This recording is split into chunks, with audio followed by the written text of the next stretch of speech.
Hi everybody! Today we're going to be working in this book here, which is The Enchanted Earth by Melpomeni Chatzipanagiotou, because when I was looking through my big square books for my colouring book collection earlier on this week, I realised that I'd bought this book with the full intention of doing a colour along, or a real-time colouring, which is my version of kind of a colour along, and I hadn't gotten around to it, so I thought today why not have a go at colouring in this book here.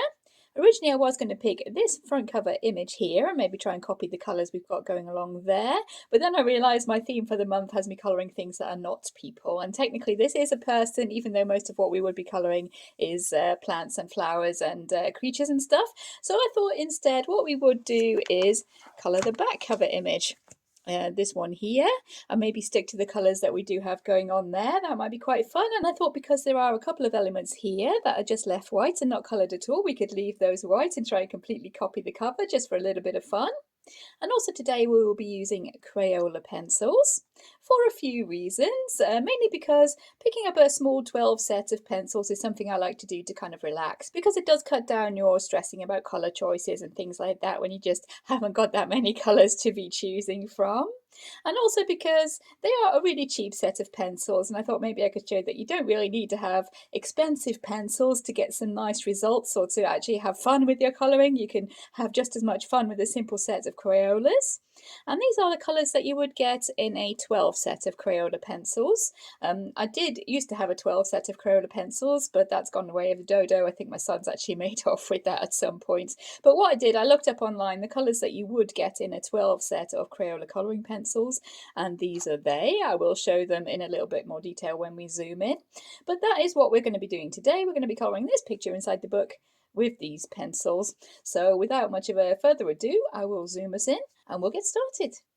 Okay, so here we are zoomed in on our image here, and I thought before we started with our colouring I could show you the colours that we will be using. And these are from Crayola pencils, as I said, but I will link down below a conversion chart for pencil colours, and that is available from my Colourful Country Life on her coffee page, and it's completely free. You just have to put a 0 in the amount that you'd like to pay. You can download it for free. She's been very, very generous with that, and it does give a comparisons through lots of different coloured pencil brands, and these colours, as they are from the 12 set of Crayola pencils, they are fairly common colours, and you would probably be able to pick out something very similar just by eye, just by looking at them. But I will link that chart down below. It's a very handy resource. It might come in useful. But these are the colours that we do have here. These are the colours that are available in a 12 set of Crayola colour pencils, according to what I looked up on Google anyways. So we have black and white, and the white we probably won't be using all that much. We do have the brown, we have orange, I think that one is, red, yellow, orange yellow, which is in place of a pink. I think a lot of 12 sets of pencils do have a pink in it, but we do have a red orange in this one. We have blue, purple. This one's also called violet. I think it does have two different names, but they are the same colour. That's just a purple colour.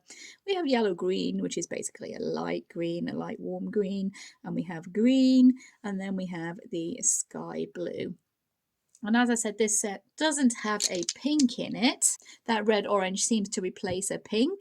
And unfortunately, the flowers here in our little river, these flowers are pink. So we'll have to substitute red for those maybe, and kind of see how we get on with that when we actually get up to it. I've taken a photo of the back cover. I've got that here on my tablet, so I can look at that for a little bit of reference, see which bits are the bits that we're going to be leaving white. But I will need to adjust our colours a little bit, I think, especially with this sky at the back, and try and bring in all these different colours of pencils that we do have here. Maybe have to be a little bit creative in places where we don't have the same colours to be matching in, but yeah, this should be a fun colouring session today. So I figured we'd start with something pretty easy. We have some grass there, and I'm just going to look at the picture on the back and see which of the bits we do get coloured in the green for the grass. And as these are Crayola pencils, I found that they don't tend to layer super well. They do blend okay, with a little bit of jigging and finagling. You can get them to blend pretty well, but they don't layer super well. So we will be going pretty much for one layer as much as we can here. That's what I've found works best with Crayola. If anybody has any different tips for Crayola, then yeah, please feel free to share those. But for now, we're going to start with this dark green. This one is just called green, so we're just going to put in the more shadier areas, and I'm pressing pretty hard on the edges there. And what I'm going to do is just lay off my pressure as I get towards the middle of this kind of bank here where our light is going to be coming in, and that's where I'm going to come in with the light green, because looking at the picture on the back, that's what seems to be happening there. And I'm not going to be copying exactly. We're just going for the same kind of feel. These colours will be nice and bright as they are Crayola pencils. But if anybody does fancy colour along or want to have a go at this picture, feel free to substitute any colours from your pencil sets that you think would match in with what we have going on here.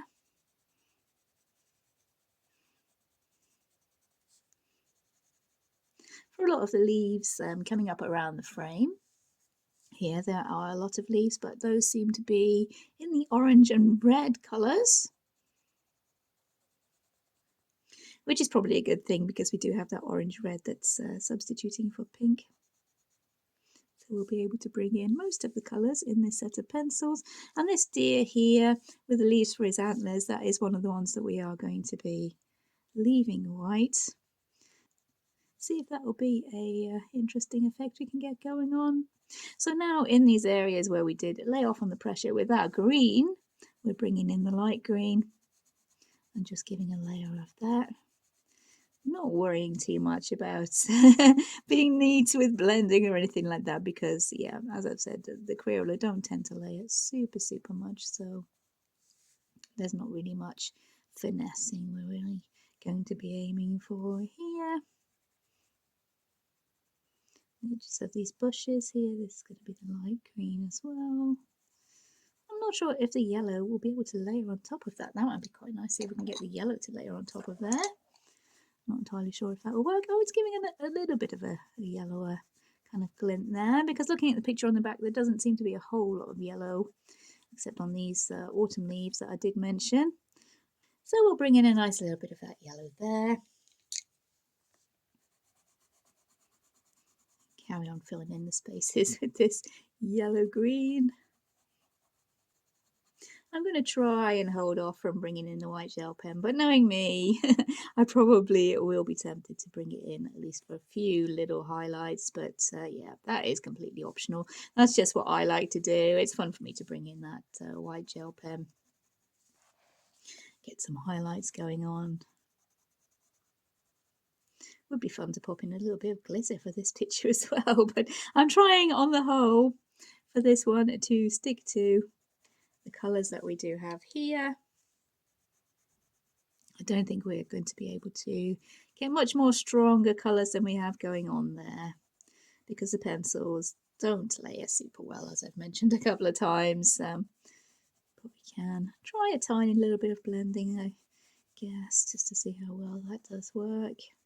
Once all the nice bright colours are down, I think we're going to get something really cool happening here. And as I said at the beginning, yeah, I'm trying to show that you don't need all the expensive pencils or anything like that. They are a bonus, of course, and if you like using the expensive pencils, then more power to you. But if you can't afford the expensive artist grade pencils, no need to worry. You can get really nice results just with humble Crayolas or any kind of student grade pencils. I think that's what intimidated me when I first started colouring, is that I didn't really have the money to be buying the expensive pencils that I saw everybody doing their colour alongs with on YouTube and stuff, and I was thinking, oh, I'll never be able to get nice results because I don't have those expensive pencils, the Prismas and stuff like that. I do have them now, and I do love to use them now, but yeah, I still love to do just the cheaper pencil sets, especially the smaller sets. When I'm working in front of the TV, I just pick up a small set of pencils and go for it with those.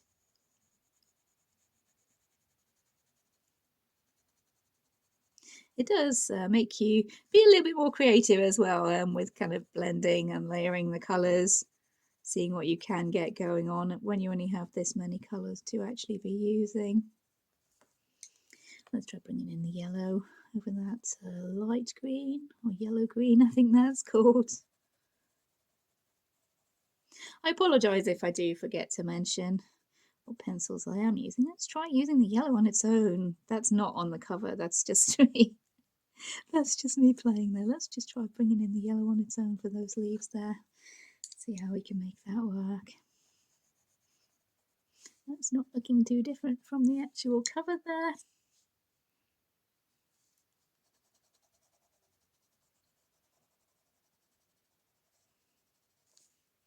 Not sure if we can bring in the black very, very slightly for a little bit of shading. Let's see how well that works. Oh, we can come over the top with a little bit of black. Maybe around this deer to give a bit of contrast where that white deer standing out from the black background.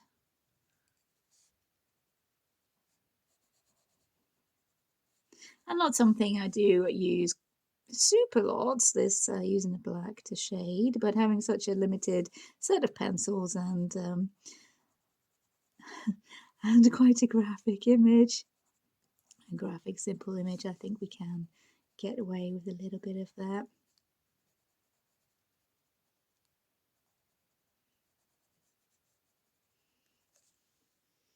Yeah, I think that's working quite well. We'll probably need to bring in that black a little bit for these cliffs as well, because we do only have the brown as a shade of brown, and these cliffs here are brown. So let's see what we can get happening with that now. It does seem to be laying down really quickly, which is a good thing. So we may be able to get this picture finished just in the one colouring session today, which would be good. And because we only have the one brown colour, we're going to try and guess our differences in shading by varying our pressure maybe, and then bringing in the black very slightly. So I'm pressing pretty hard in these shadows and then easing off on the pressure as we get to the edges of the cliffs there. Could maybe bring in a very slight touch of the yellow.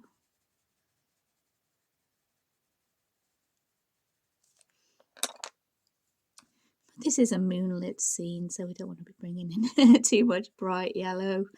That would suggest sunlight rather than the kind of cooler moonlight. But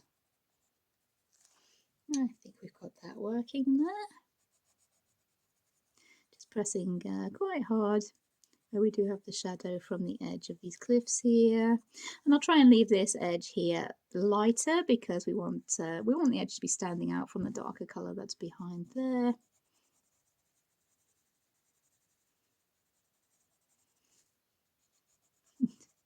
I am trying to stick fairly closely to that sample from the back cover that I have got the photograph of, but it's not something I do really often, is copy somebody else's art or original artwork for pictures. I tend to go my own way. So I am bringing in a few extra colours we don't actually have on the back there, just for a little bit of interest to see what we can get going on in this picture here. And I think bringing in that yellow for the highlights here on our riverbanks is working really well. So I'm going to stick with that, I think. And again with the black for a little bit of shading behind these plants here. And those plants, if we can see those plants, those have the orange and yellow colours coming into them. I'm having to press quite hard with this black because I did press hard with the brown, and yeah, Crayolas are not the best for layering. We do want quite a bit of contrast in these forward banks anyway. Yeah, that's working really well, I think.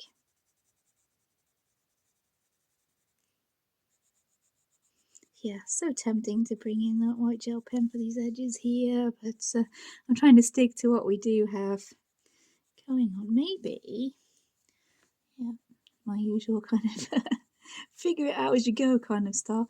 We can bring in this black as we are working on a night scene. I'm thinking our blue is maybe a little bit too bright to be putting a blue tinge here. But we can add in this black maybe to put the shadows in rather than putting in highlights. We'll strengthen the shadows a little bit to give a bit of difference in these riverbanks we've got here. I think if I do bring in the blue as well, that might make these grassy kind of banks here look a little bit too similar to our river, our water in the middle. But hopefully the black will contribute to giving this kind of nighttime look to the picture, while still trying to keep vaguely similar to the back cover that we do have photographed here that we're using for inspiration. Although, yeah, feel free to bring in that white gel pen, because I totally would. If I wasn't trying to restrain myself, I'd be bringing in that white gel pen there. And as usual, I have jumped in pretty much with my most interesting piece of the picture here. We're trying to get the plants, the white deer, the trees, all that kind of stuff going on just with these few colours we have. And really with most pictures, especially if you're just using coloured pencils, you should start on, if you're right-handed, start top left. If you're left-handed, start top right, so you can move across and down and not risk putting your hands in anything that you have coloured and smudging the colours and all that kind of stuff. But I never really play to that rule, to be perfectly honest. I just jump in with the piece that's looking most interesting to me at the time and get started straight away. I do tend to get a little bit overexcited when I'm ready to start a picture and I have an idea in my head. I just want to leap on and get everything done, which kind of leads to problems with all the ideas that are going on all at the same time. Not really giving me much chance to get one out before more ideas are popping up, and yeah, I'm too impatient to wait. Sometimes I just dive right in. Again, yeah, I'm going to bring in this yellow just to give a bit of a highlight to these riverbanks. Make sure we find the shadows behind this plant here. We don't want that plant to be coming forward, looking like it's closer to us. So we'll make sure that's in the shadow there.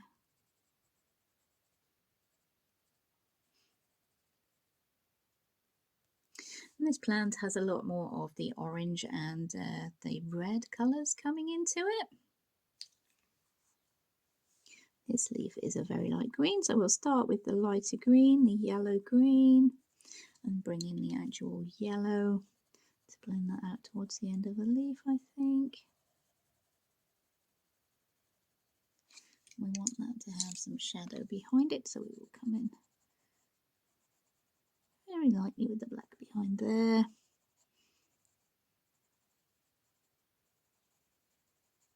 So we don't have any darker greens. That green colour is the darkest green we do have. We have a green and a yellow green, I think is the names of the colours.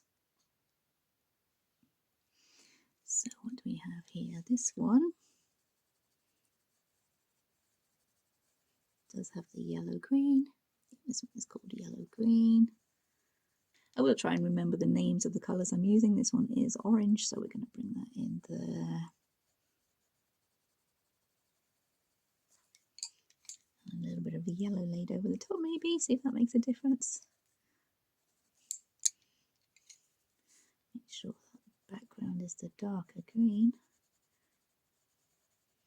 We can adjust as we go along. We can always come in and shade over the top of any shading that we don't think is dark enough. If we want something to stand out, like that leaf there, we can come in and put some extra shading in the background. Even though Crayolas don't layer super well, you can maybe get 2-3 layers before you start getting the paper a bit overworked. So we have that orange leaf there. Then we have one here that's just the orange and the yellow from the looks of it. Oh, that's what we're going to make it anyway. So orange and yellow. And normally for anything like this I would maybe come in with the white to do some blending, but Crayola white doesn't work super well for blending, so I'm trying to do as much blending with the actual colours as I can here. And this leaf here is slightly darker. Maybe we can come in with the red orange. I will probably end up with all of these pencils in my hand, in my opposite hand, before this picture is finished. So yeah, you might hear those rattling away in the background, but that is the red orange.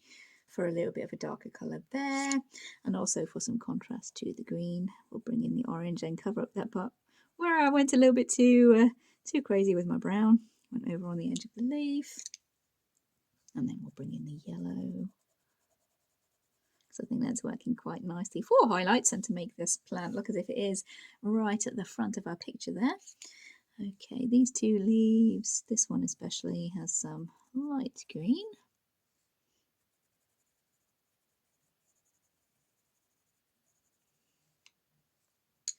And then a little bit of orange towards the end of the leaf.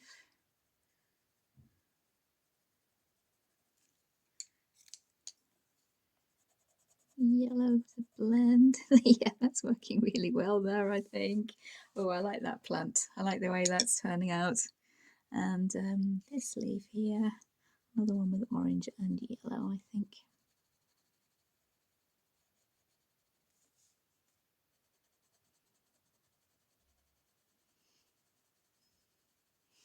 There we go. I think that's working really, really well, actually. I do like the way that's going. I'm going to try and bring a few extra shadows behind our deer. Again, adjusting as we go along if you realise something isn't looking quite right. And we do want to have quite a lot of contrast there to the deer. So I'll bring that in. What shall we move on to now? Shall we maybe try some water? Just to get all the different kind of surfaces done all at the same time. Let's try putting those pencils down. So for the water, we do have a sky blue and we have a blue. So we do have two different shades of blue here that we can use. Let's see here. I think these bits, these kind of curling bits here, those are the roots of the trees. So those would be coming in with the brown. But these parts here are the water. And then we have our goldfish. So for the water, this is the blue, the darker blue that we have. I'm going to try and leave quite a bit of white paper for this water, I think. There isn't on the back cover. Most of this is just coloured with the blue, but I'm using that for inspiration rather than trying to copy it exactly. So this is the darker blue. And we'll come in with the sky blue.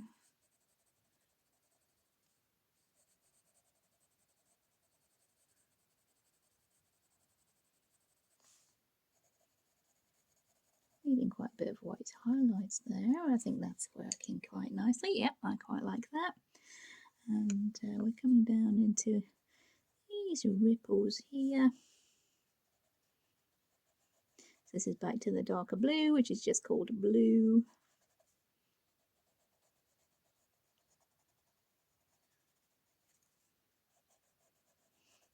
And kind of going my own way with these here, not looking at my photo inspiration too much.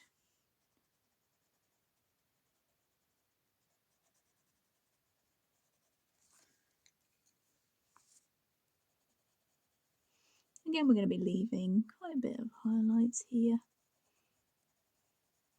Just adding the darker colours to these edges where it's curving away and going behind there, and the edges where the ripples are kind of overlapping each other, maybe.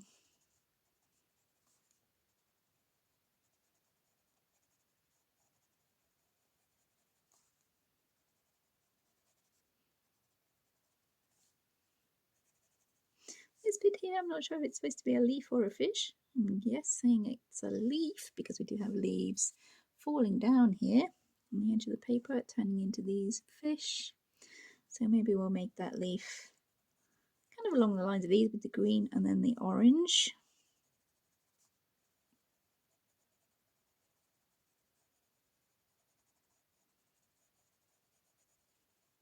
Probably would be sensible to do all the different water ripples and then come back, but I do like to skip around when I'm doing my colouring and do anything that takes my fancy to keep things interesting. So this one here I'm thinking is a leaf, so I'm going to come in with the yellow green, I think that one is called. A little bit of orange, and then the yellow. Try and give the idea that one is an actual leaf. We don't have a tail, we don't have eyes, so I'm thinking that one is a leaf. The rest will be the goldfish. We don't really want these branches to look the same colour as our as our river bank there. So what are we going to do about that? We could try making them slightly grayer. Okay, so I'm going to use the black. It's kind of an underlayer, just shade the whole thing, kind of grayscale with the black corners there where it's going underneath, anything like that, and then putting a light layer of black over the whole thing, very, very, very lightly, to give this brown more of a greyish tinge, because whenever I colour trees I do like to bring in grey, even though I don't colour trees very, very often. It's not something that I am drawn to colour. So I'm going to give very light grey to that branch there. Come in with the brown to give a slightly different colour to those, maybe. I don't exactly know what colour tree roots are, to be honest with you, but I just want them to look slightly different from the bank there. So that was with the black and the brown, and I'm coming in with the white to maybe give a very slight attempt at blending, although the white Crayola is not the best. Again, the neighbours. Sorry, I really do apologise for that. They do tend to start being noisy when I start filming. So that's why I don't really do these long, kind of hopefully unedited too much videos that often. But hopefully these are looking a slightly different colour to the banks of earth there, especially as I'm not bringing in the yellow. So with a bit of luck, that's making them look a slightly different colour. But the stem of this plant, we don't have its stem coloured in. That would be the light green, I would imagine, the yellow green. Maybe a bit of light reflection in the middle, so we're just colouring the very edges. Yeah, quite happy with how that's working out so far. Wish I wander off to now. Should I keep doing these roots while I've actually got the way to do them in my head? I think that might be a thing. Is this all roots here? This is all roots here. So the same kind of idea, shading it with the black first, going over with a light layer over the whole thing, bringing the black in for the edges, pressing harder there. So even with Crayolas, yeah, you can get a variety of shades, even with Crayola pencils, and not too many colours. We only have the 12 here. The white we will be barely using. I did say we wouldn't be using at all, but yeah, I am trying to get a little bit of blending going on with these tree roots to make them look different from the bank, without bringing in the white gel pen. Without cheating with the white gel pen, we're colouring this whole thing with 12 Crayolas, right? Okay, just with the light brown there. Well, it's called brown, it's not called light brown. And then we'll go over it with the white to give more of that grey tone to it.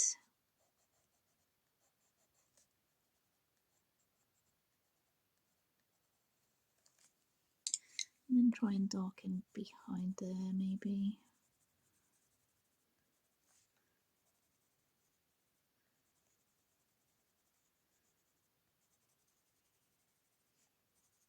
So we have the brighter brown behind on the bank there, and then our roots are a darker kind of greyish brown.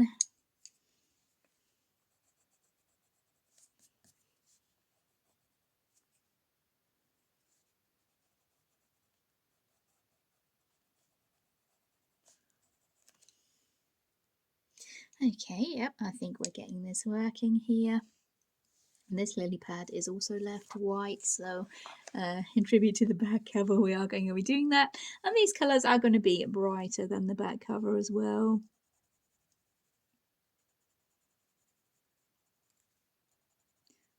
It is a very basic set of pencils, being the 12 set. They have very basic colours, and Crayola pencils are mostly bright anyways. They are aimed at children, so yeah, lots of bright colours. Might be a little bit of a cut there again, more noisy neighbours. They park right outside our window due to our house being kind of a coach house style sort of apartment. So we have neighbours that park right outside our windows here in the sitting room. And when they start getting into their cars with the doors slamming, it's a little bit noisy. So I did try and cut that out for you guys. Have already seen how I've coloured these branches anyway, so we do know how I'm getting that colour. Getting these branches looking different to the bank, which is the whole point. I'll do a few more and then we'll move on to something more interesting, to the water maybe, because yeah, there's a lot of the same. It's kind of a little bit symmetrical here, but not too symmetrical, not too mandala kind of style.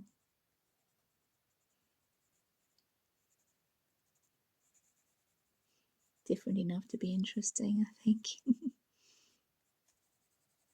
I think it's making a change for me to not be colouring people, to be honest, because that's what I do tend to gravitate towards the most, is to colour my portraits. That's my comfort zone. Like I said at the end of my last finished pages video, that is my comfort zone, to be colouring portraits and people.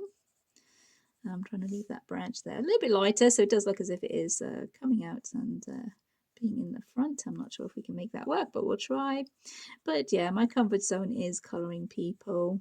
But I'm thinking I need to branch out a little bit, figure out how to colour some more different things rather than just people, to make things a little bit more interesting for you guys maybe.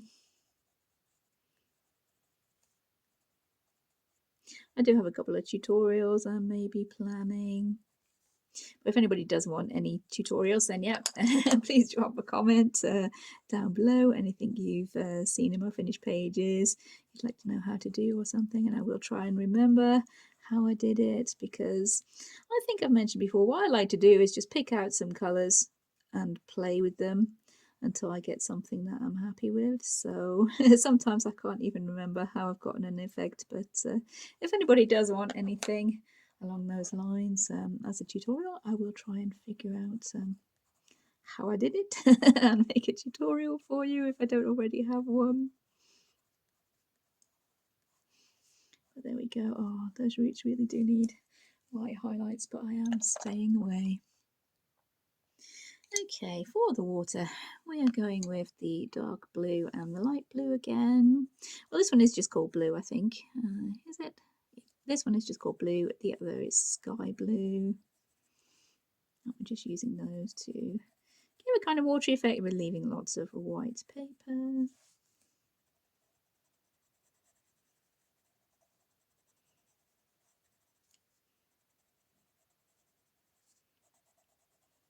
Doesn't have to be super realistic. It is kind of a graphic, stylized illustration anyways. And we're going for the bright colours. Not quite the rainbow kind of Anne Frank style, but I am planning on colouring an Anne Frank style picture later on in the week. I might actually do that on film, we'll see. I have a couple picked out that might work for that, I think.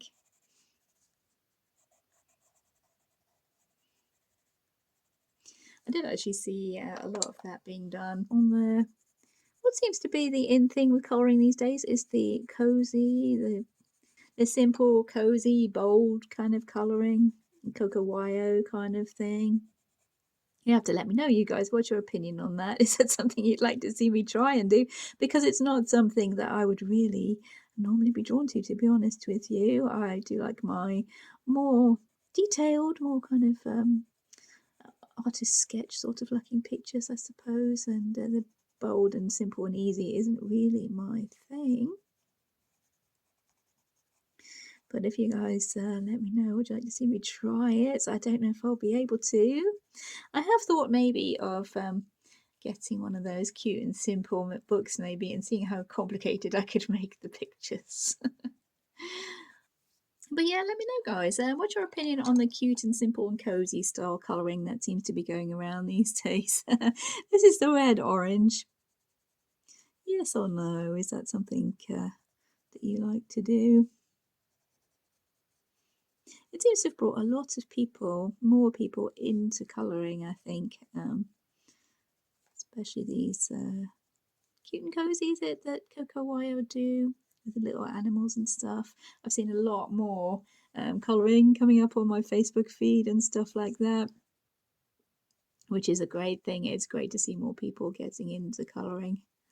The more different styles and stuff like that there are out there, the more people can get involved in it and see that it is a really great hobby, really relaxing and fun. So yeah, I think it's great that it's getting more people into colouring. Not really something that I would really find myself doing too much though. And this kind of thing is how I relax with colouring.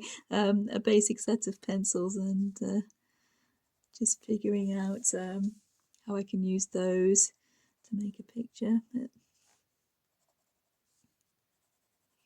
it does seem to be quite a big thing these days. And for those fish, I was using the red orange, the orange and the yellow. I think on the back cover they were mainly just a darker orange for these fish. We could even bring in the red for these fish, but I want to leave the red for our flowers there maybe.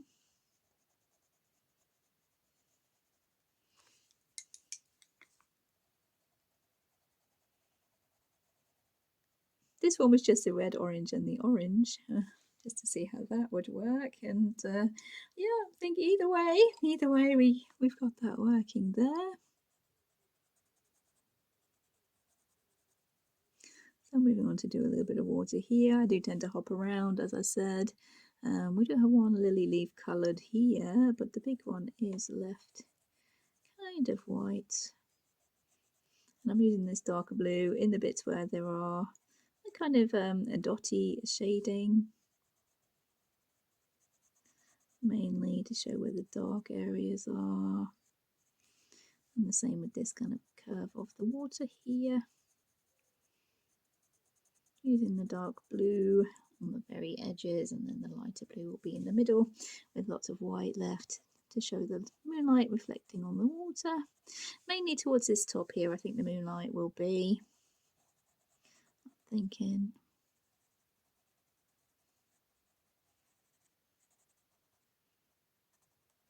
And there is a little bit inside that hole there that we didn't colour, and that would be quite dark. So I don't think we'll be getting any of the yellow coming through there. But maybe I'll add some to make it look as if it is part of that riverbank, because I was going for the yellow with the riverbank, so we'll add it in there anyways. A little bit of the black. Nice, yep.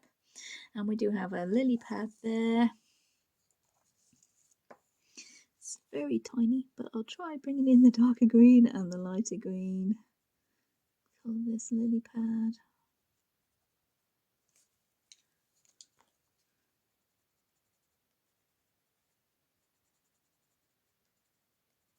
There we go, and that one is left white as far as I can tell.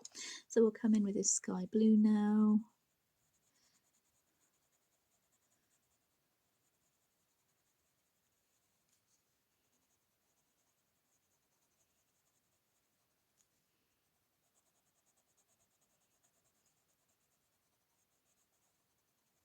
I do love this sky blue and the blue from Crayola. I think they work really well together.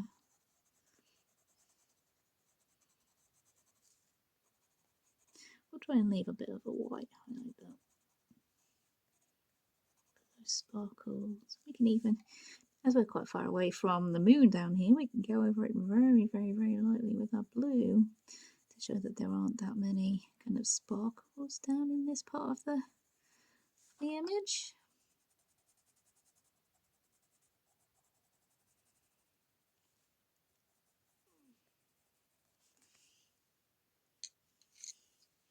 Back to the dark blue here. We'll get a little bit of a light reflection there, as there is actually drawn in for us there, because that is curving down, so the light should be hitting here.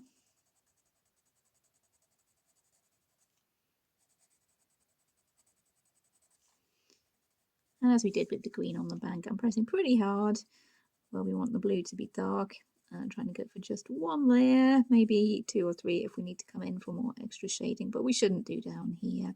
I'm pressing quite hard in the darker bits and then kind of leaving off my pressure, not pressing so hard as to get into the middle so that our lighter blue can come in. Maybe have a slightly darker area there. Maybe went a little bit too crazy there, but you can erase.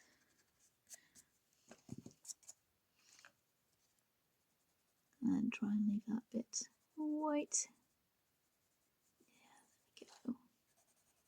Going over where I did the faint layer of the dark blue and coming further up with that light blue, that sky blue.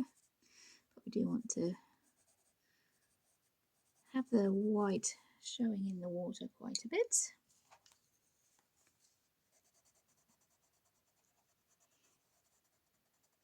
Down to the ripples again, the same way we did the other ones, using the darker blue.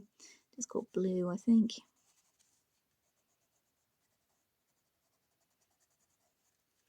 In the shady areas, mainly where our stippling and our hatching is here. Just to show we have a little bit of movement in the water there. I do like to come in with the clear glitter. I have some Dovecraft glitter glue in crystal, I think it's called, and I do like to come in with that whenever I do water, but again, trying to hold off on using anything apart from the pencils here.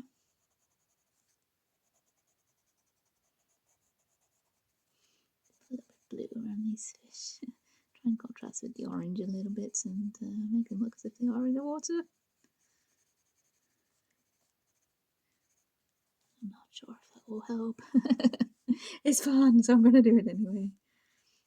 Okay, we're getting our ripples going there. We are going quite well here with our little image. What else do we have going on? Maybe I should finish off a little bit more of this water before I move on to anything else. Stop getting so easily distracted. And this whole image does seem to be in the shape of a leaf, maybe a maple leaf or something along those lines. And this is the stem of the leaf here. I'm not sure how we should colour that. On the back cover it is just a flat colour, I think, but maybe if we colour it like we've coloured these little waterfalls and do the darker blue, just called blue at the top.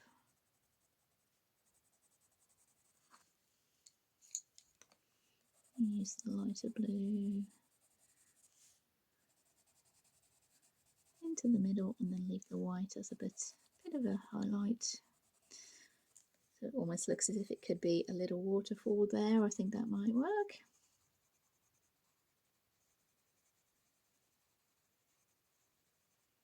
Again, leaving some of that white to make it look as if the moon is shining on the water without bringing in the white gel pen.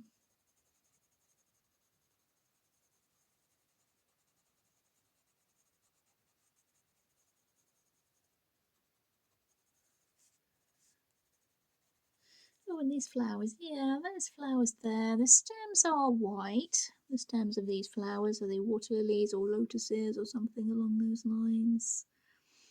And there was a pink. And the flowers themselves are pink.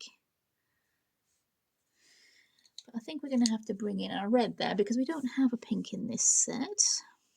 We have that orange, red orange was it, instead. Usually in a 12 set of pencils you pretty much get a pink. But Crayola you don't. Of course each brand of pencil is different. You get different shades. I'll just finish off a bit of this water here around our water lily and then we'll figure out how we're actually going to use that red. See if we'll try to make a pink, although I don't think I'll be able to make one with the white, to be honest, because it's not a very opaque white. In the Crayolas, it has worked very slightly for blending with these tree roots here. But maybe we'll go for the orange or yellow. We'll see when we get there.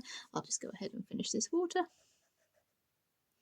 Alright, I finished off a bit more water there, so we can go ahead and colour these water lilies and see how we're going to get those happening.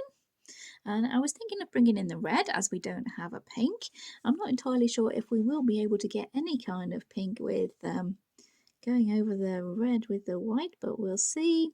So what we're going to do is use the red This one is just called Red, with some dark colour, pressing quite hard towards the centre of the flower where the petal joins the actual flower, and then easing off towards the outside of the petals, maybe even leaving a bit of white white paper on the very edges. It's a little bit fiddly, this flower.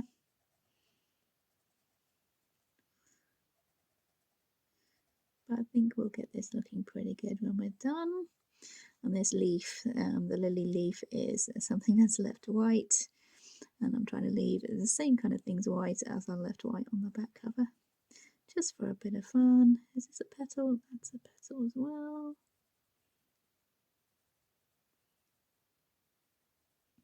We'll see if we can get that white blending into a pink somehow, maybe. At least making the red a little less red.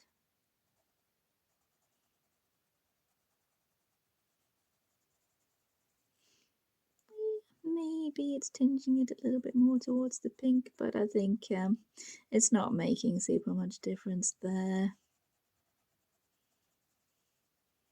But the flowers are looking okay, I think. We've got it working, so that's all good. And these little flowers, the same.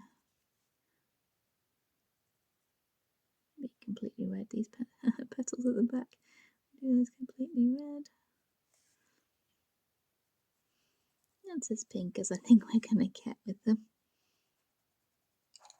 Maybe if we come in with a darker blue, make sure they've got some shading behind them. Yeah, but I think that's helping, especially as the stems are white, so we do want them to be standing out, so we'll bring in that little bit of extra shading there.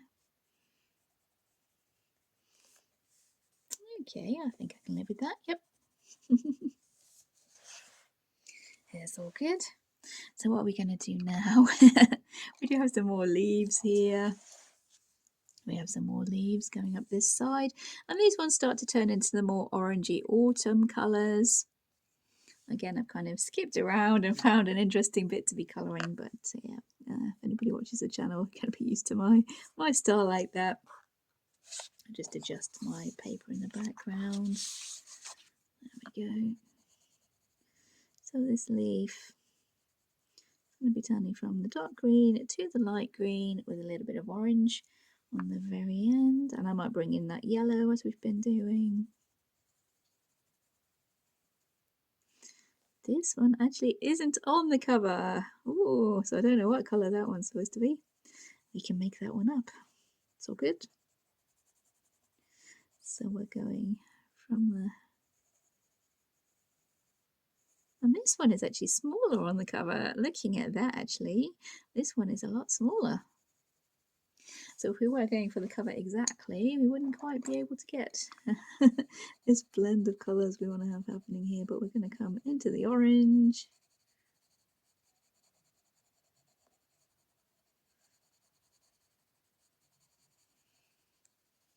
Which is just called orange, I think, and yellow.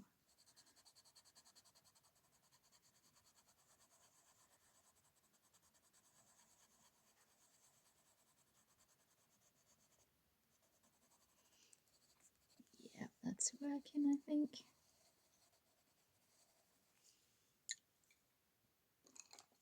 Or maybe bring in the red orange a little bit there where it does fold over.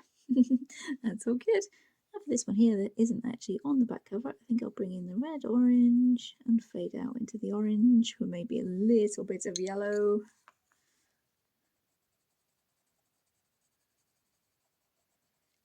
You don't have to copy the back cover at all, but just to make life easy, and again, cut down on the stress about colour choices, I'm just going with whatever is on the back cover, and seems to be working quite well.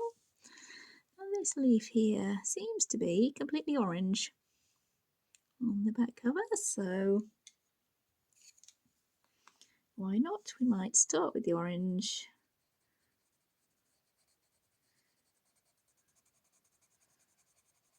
And this kind of leafy bit down the middle, that is not picked out at all, so we're just going to go with this orange. Maybe bring the edges in with the yellow.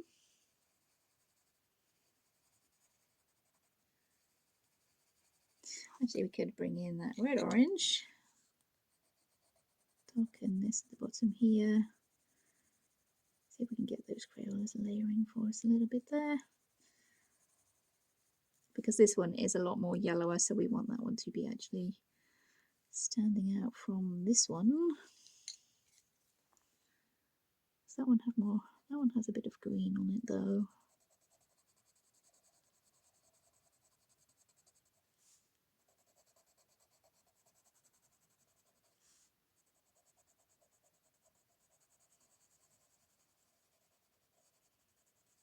There we go, that one is coming from the red orange to the orange to the yellow. And this one here seems to be along the lines of this leaf here. We can see that one. A little bit of green, yellow and orange. So let's see if we can get the same kind of effect going on. This one more of a brighter, darker orange. This one also light green, maybe yellow. This one a darker orange. So we're going to try and get the same kind of effect we have here. A little bit of orange on the edge there. This one is the darker orange. So we'll bring in the red orange. That'll give some nice contrast to the green as well. The green and the red contrasting there. That one is going to have the yellow. This one will be the light orange. Right, we're getting there.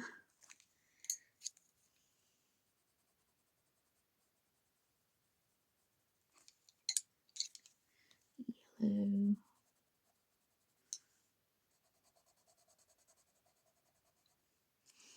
Okay, we're looking good there. And a lot of this side here is actually different on the back cover, so yeah, we're having to make this up a little bit as we go along here, but this one does seem to be more of the darker red orange.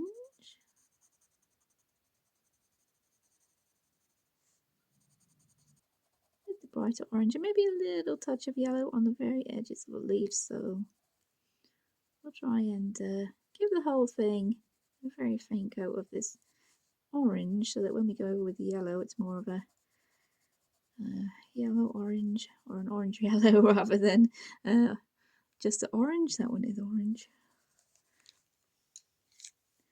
So we're going to go over the edges with the yellow and yeah, just bring a little tinge of it in there.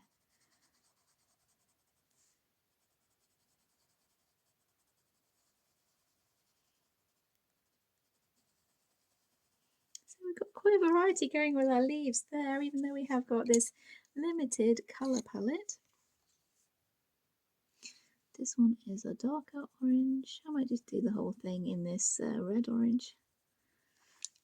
And try layering on top with the orange. Bring that up a little bit just to give another different shade.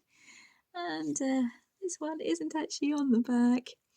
So we'll go with the lighter green.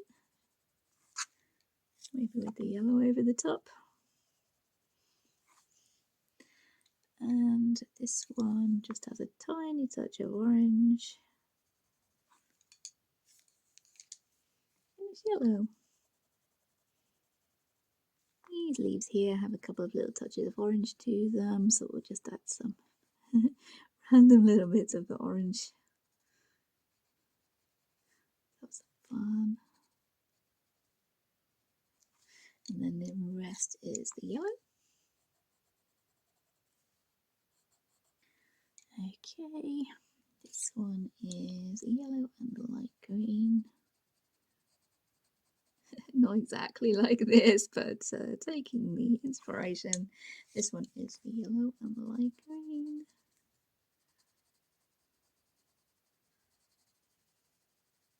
Or yellow green is it called. Or any kind of light shade of green. If you are using different colour pencils, yep, any colour, light shade of green we can have going on there. This one also the yellow green, some orange,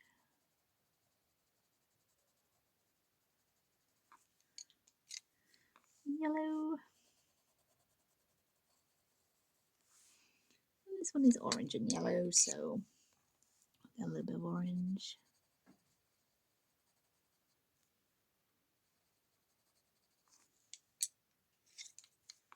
And yellow.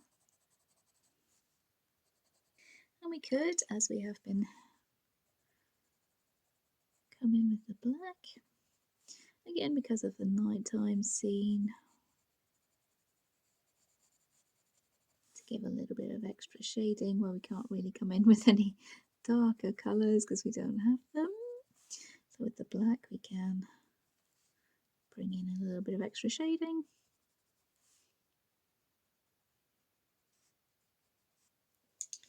Okay, how are we doing?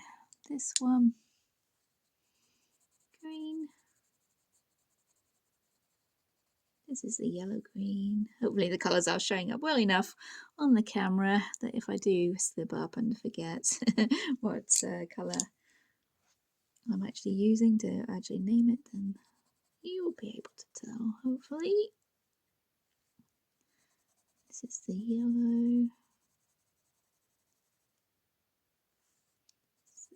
Yellow.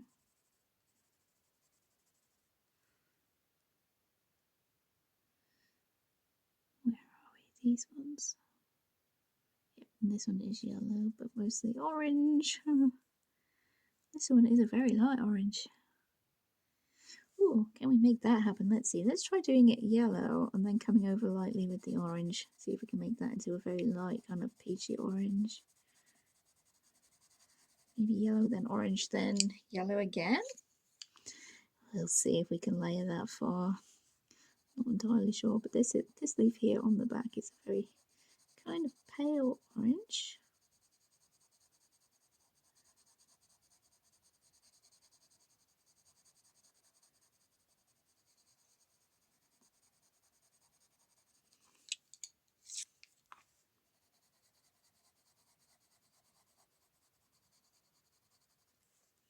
That's not too bad. That's pretty much what we have going on the back there. A very pale sort of peachy orange.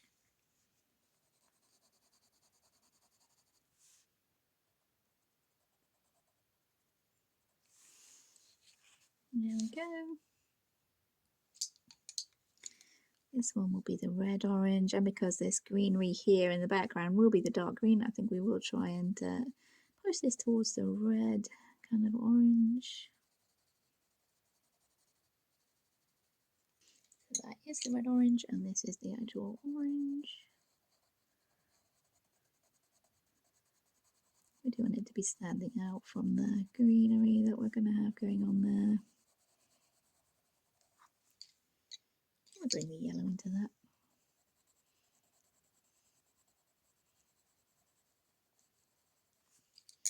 And again with the red orange.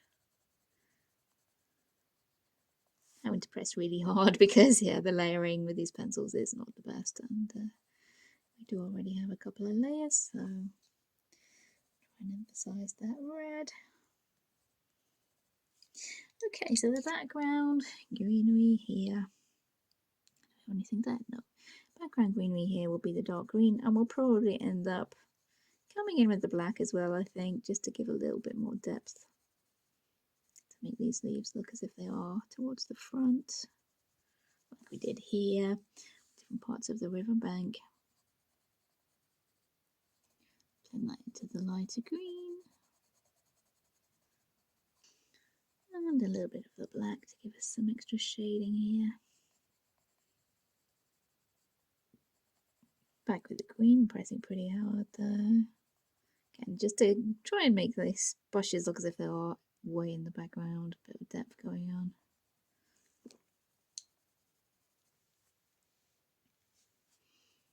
And make our foreground leaves stand out a little bit. Okay, yep, we're doing pretty good there, I think. Now we have a tree. And trees are not among my most favouriteest things to be colouring. Let's see if we can get something going on. And on the cover, these inside bits, these kind of marks on the bark here, those are darker. So we'll maybe bring in the black for those. not a huge expert on colouring trees. The back cover on my photo seems to have a pretty flat colour, except these bits that I have actually already coloured there. Those are picked out as being slightly darker.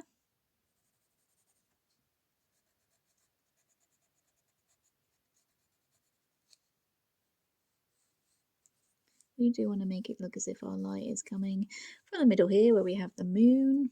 Is that on camera? Yeah, the moon is there. So we do want to have a light coming in. Maybe if we could bring in the yellow, possibly. If I give everything a very light coat of this brown pencil, then we can shade on top. We do already have lots of lines drawn on for a kind of bark texture, so we don't need to worry about that super much, thankfully. And usually, as I said, with wood, I try to give it a kind of a grey tone to it, rather than just plain brown. Plain brown tends to look a little bit too sort of bright to me to be bark on a tree. That's just a personal thing though. I don't usually like to do my trees plain brown. I like to bring in a warm grey or something like that. So I'm bringing in the black here for these areas that are darker. I think we did bring in the black for our roots down the bottom, didn't we? We had the grey and the black kind of mixing together.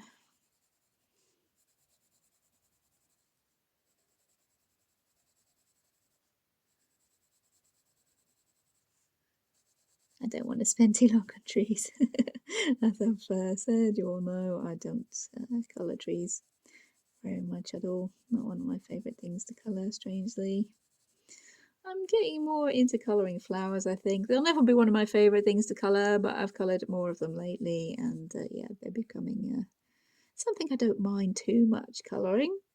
Not something I shy away from so much anymore. But trees, yeah, I don't think I'm ever going to be a fan of colouring trees, to be honest, guys.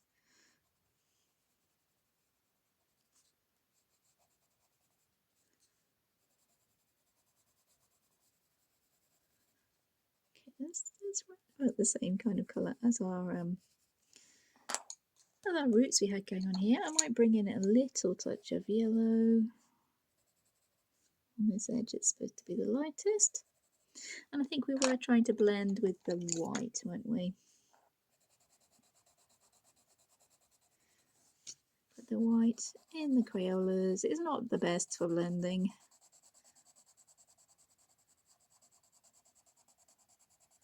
It's maybe giving a little bit of an effort, but something might be working there.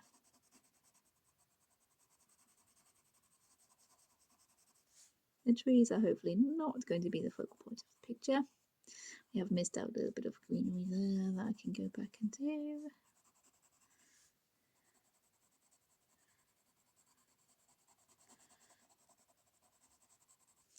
Okay, not terrible. We'll just fill that in with the darkest. Okay, a little bit of black there, and shading with the white. Or blending with the white, rather, not shading. It doesn't even blend that much, to be perfectly honest, but we will do it anyways. Okay, yeah, that's a tree. So I'll call that a tree, and we'll move on and finish these leaves coming up the side here, because they're a lot more interesting to me than actually colouring in the actual trees. These leaves here, let me see. We do have, yeah, maybe a little bit of this red orange. We'll meet together in the middle here.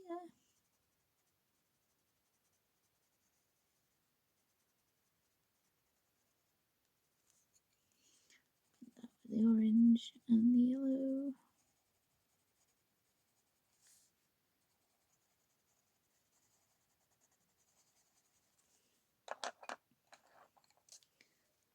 A little bit of depth with the black.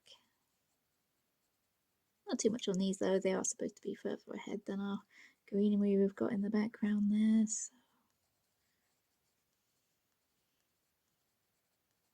I would say not that much choice for shading though.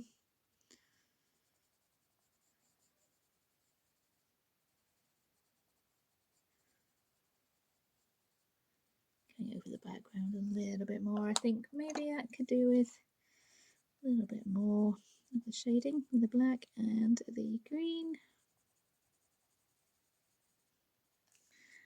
Okay, good enough.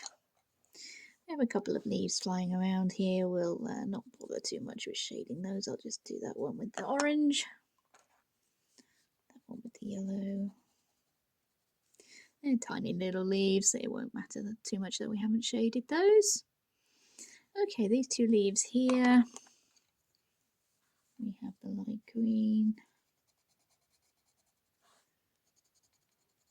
And that seems to blend straight into the orange, so we'll give that a bit of a go. Maybe try going over the top with the yellow, seeing if we can get those two to actually blend into each other. Not very closely related colours to be trying to blend, but we'll try with the yellow.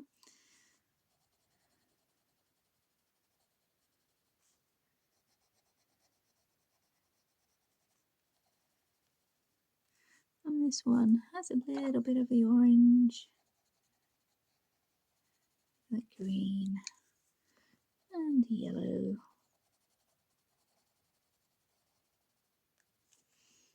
Okay, we'll bring in the shading with the black.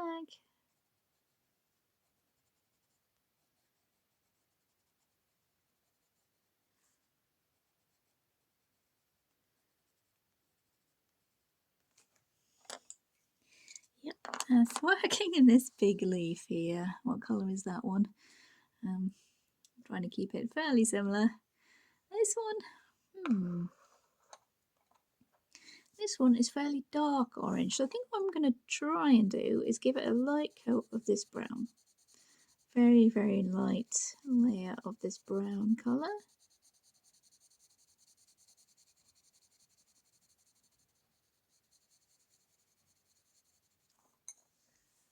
And the red orange.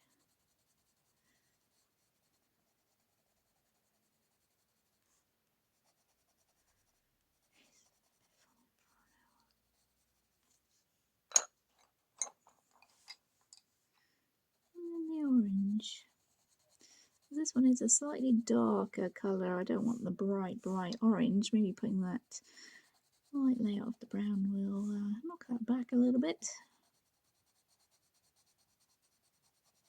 And these pencils do seem to be working really well on this paper. I'll say these Crayola pencils not working too badly at all. And this one here is also darker, so again with the first light layer of the brown, red orange, more of the red orange on this one I think.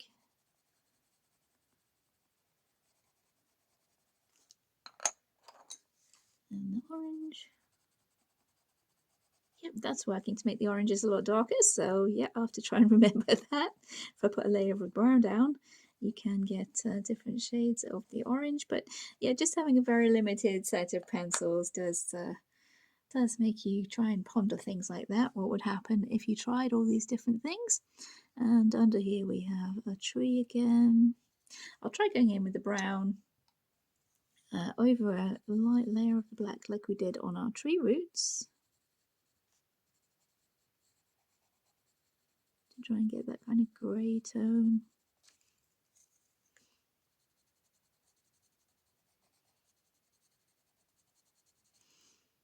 Even though this leaf has a light layer of the brown, we don't want it to look the same colour as our tree bark. So there's a light white to try and blend it.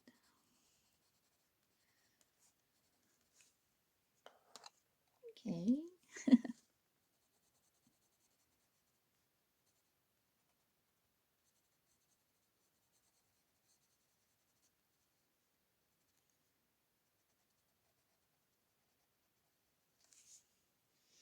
Again, pretty dark tree there. This leaf doesn't actually exist on the back cover. Interesting, so I think I'll do that with keep to this dark kind of idea. So I'll start with a very light layer of brown there, the red orange,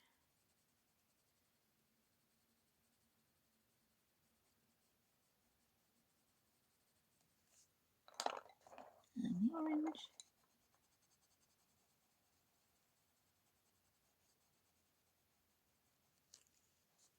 And this leaf here is quite interesting. It seems to start with the red, so I'm going on with the red, and that blends into either yellow or the very light green. So let's see what we can make happen there. This is the light green, yellowy green, and then the yellow.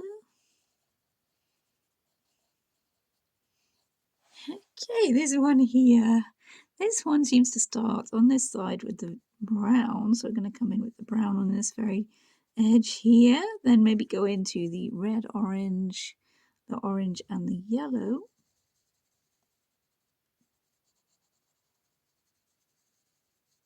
So we're going to tail off our brown as we get further towards the middle of the leaf there.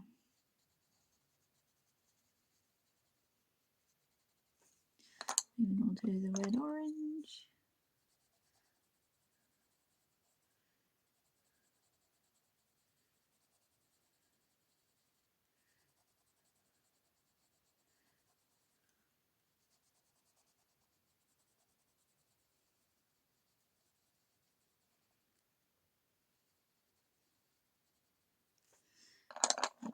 Bring the orange in here.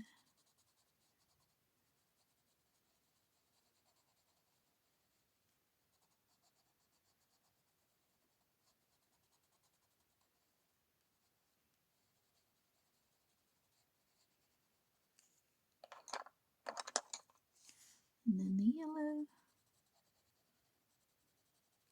And these bits up the middle of the leaf, those are yellow.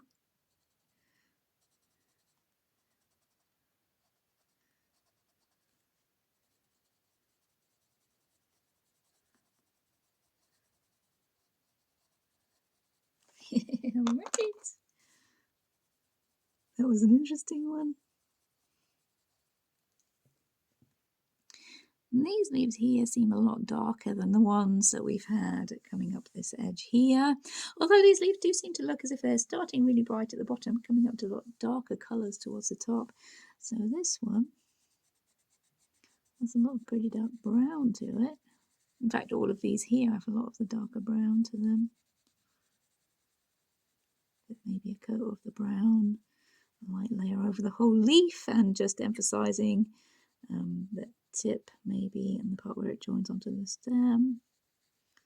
The rest a very light layer of the brown.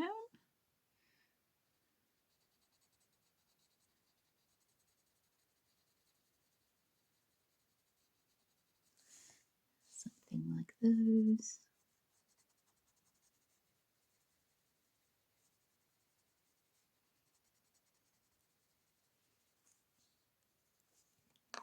Like that maybe. A little bit of a tinge of this orange red or red orange.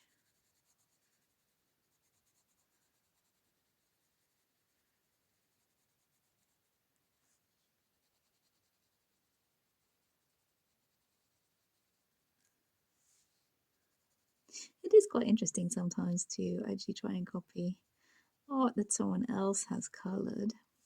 See if you can get the same effects, how those effects would be made, and then you can add that to your kind of colouring repertoire and do it again on different pictures. It gives good ideas for different colour combinations sometimes as well. There's a little bit of yellow, pressing not very hard with that yellow though. It's just a hint of the yellow.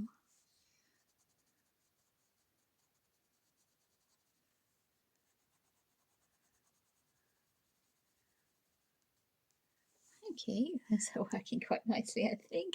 Darker, yeah, I like that effect where these brighter leaves at the bottom kind of bleed into the darker leaves up the top. So these two leaves here, they're also the darker colour, so I've started this one just with the brown.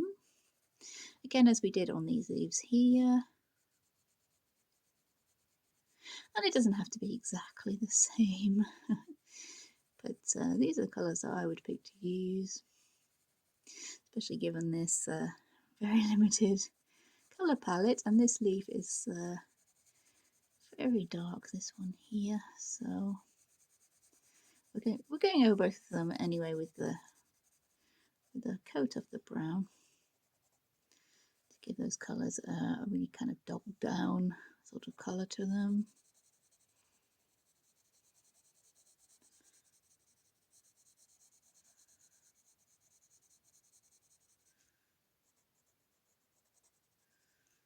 There we go, those edges I'm just doing with a flat coat of the brown. This leaf is not actually on the back cover, looking at my reference.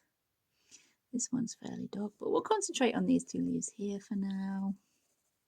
And they seem to be, again, this one a lot darker than that one. This one seemed to go more into the orange, but I'll put a little bit extra brown on here.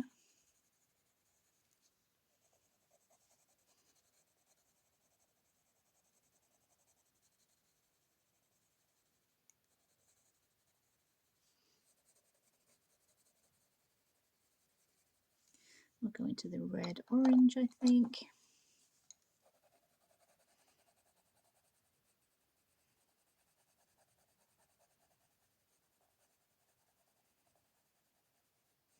Especially this one here, that's really red orange. What's a bit darker?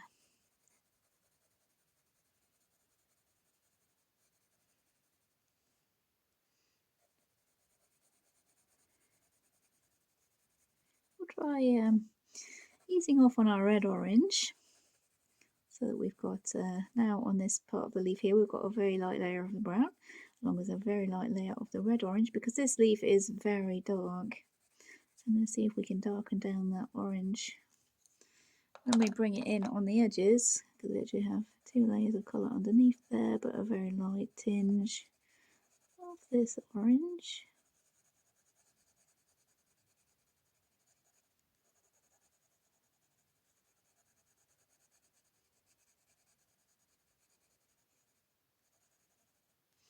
There we go.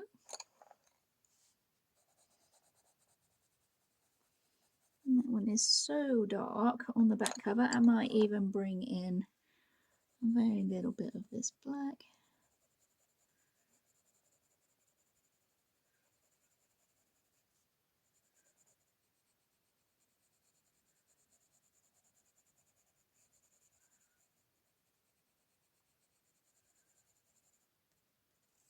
It's a very dark leaf. Okay, that's looking pretty close to what we have on the back cover. This one, a lot lighter, I think. We're bringing in the red orange here.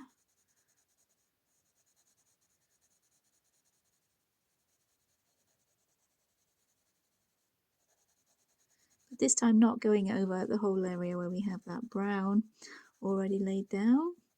Making this edge the red orange.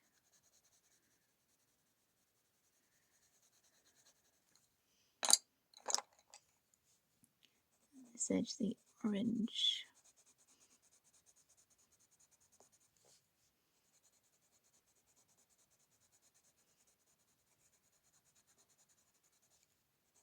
We want this orange to be brighter than the orange on that leaf, so I might even bring in a very touch of yellow on the edges.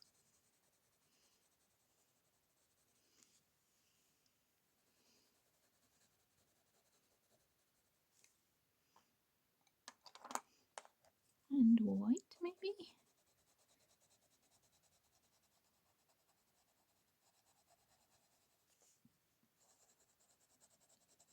Yeah, that one looks as if it's a lot brighter than the other leaf there. So it's all good. These ones here, more along the greenish colours I think we've got going on these ones. So we're going to go in with the darker green, which is just called green, I think. The yellow green. And one has a very light touch of orange.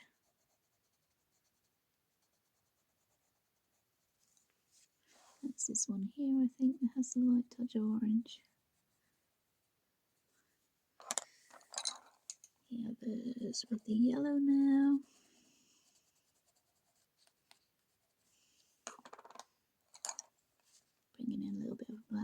shading.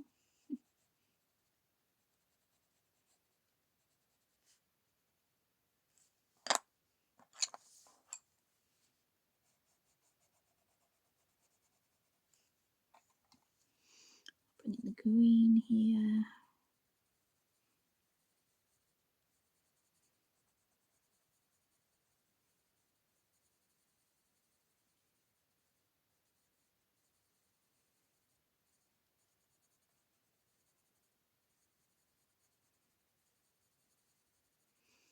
And this one has a lot of orange to it, so we're gonna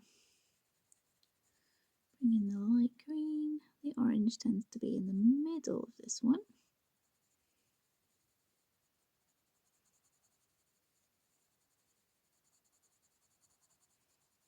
So we're going to go from that dark green into the light green,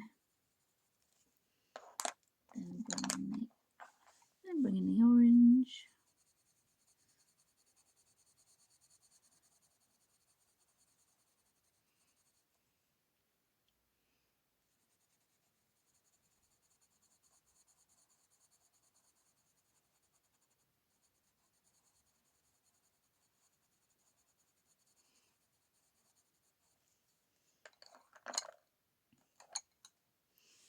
Colours on that one are not super bright, so I'm not really going to bring in any of the yellow. I might try and give it a little bit of this blending with the white.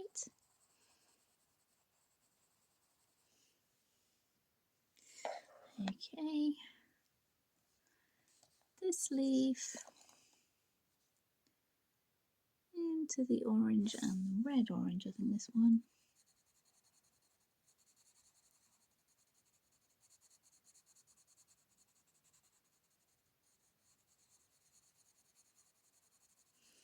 I'm going to do a layer of the orange all the way over the leaf. Then we're going to come in with the red orange.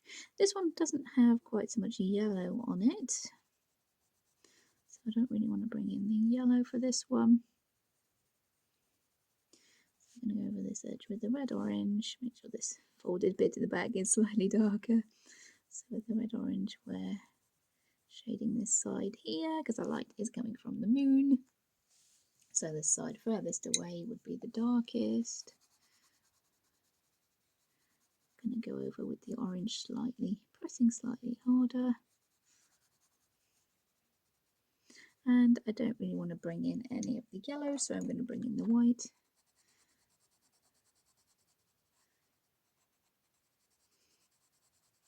Using the white a lot more than I thought I might actually be using it here. Okay, and these leaves, got another slightly different colour going on here as well. I think what we might have to do with these leaves to make them seem slightly darker is do a very light coat of this green colour. A darker green, I think it's just called green, this one. So a very, very light coat of that dark green in the background. We'll do the same with this leaf that doesn't exactly exist in the back cover, so we can make up that one however we want to do it. And they seem to be the orange over that dark green. Because if it could be actually orange over the dark green and maybe a little bit of yellow. Let's see what we end up with. I think it's orange over the dark green, and then yellow would be using to get that colour they have going on. Does seem to be paler than this though, so we might have to go over it with the white as well.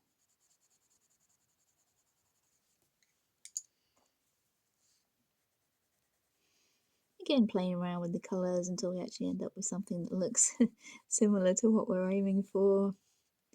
And it looks like I'm going to have to bring in the black to shade under these leaves and make them stand out from that tree in the background there. So let's give that a little bit of the white blending.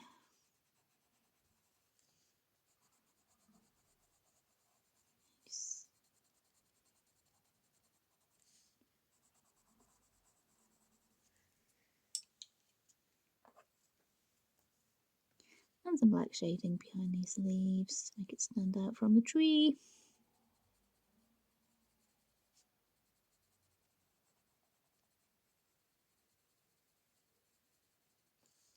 could add that in here on this little bunch of leaves as well.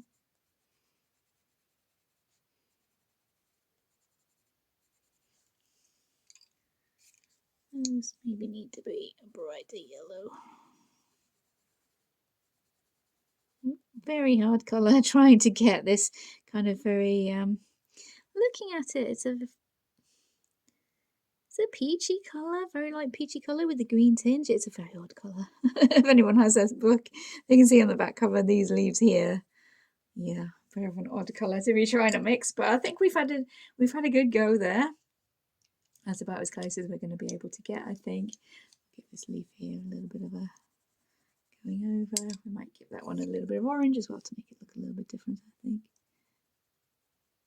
Yeah, it's very hard to be going over that leaf there because we already have like 3 different layers, I think, and yeah, Crayola's not the best for blending. So for this leaf, we're coming back into the brighter colours, so this one has a lot of orange to it.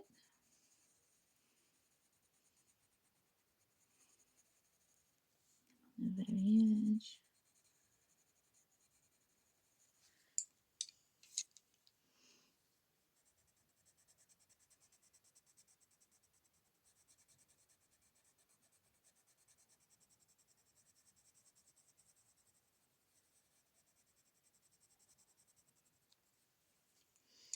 There's maybe a hint of a green to that yellow, so very, very lightly with the light green, the yellow green, going over the top there.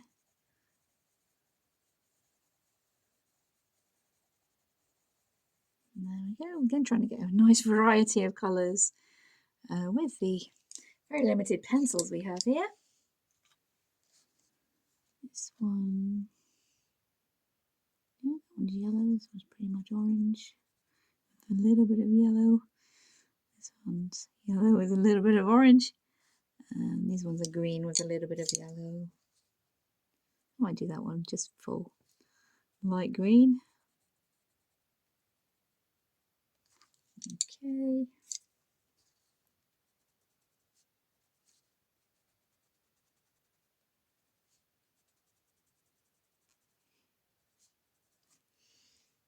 Alright, we're getting there.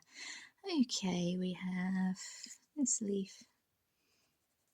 A little bit of orange, mostly yellow. We have some more kind of grass, green grass behind here. So that will be with the light green, the dark green, and maybe the yellow. We're moving in now towards the centre of the picture. We do have some more grass green under here. We want that to be fairly dark so that our deer, that's going to be white. This deer is going to be left white. He wants to stand out, so we'll bring in the black there to give him the contrast with the white deer we're going to be having. And this grass will be going from the dark green to the light green and maybe the yellow. We are getting quite close to the moon up here now, so we will be having a little bit brighter grass.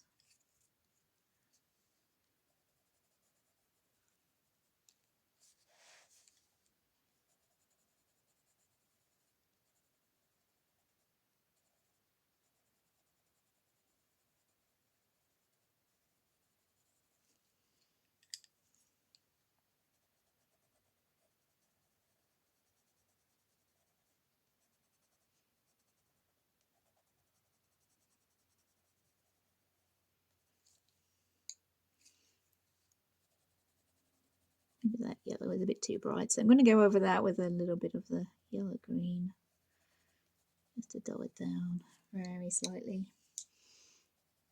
And then coming in with the black again to give some shadow behind our deer that is going to be left white, because that's what we have on the back cover. That deer is actually left white. Hopefully, I'm hoping the picture won't look too unfinished,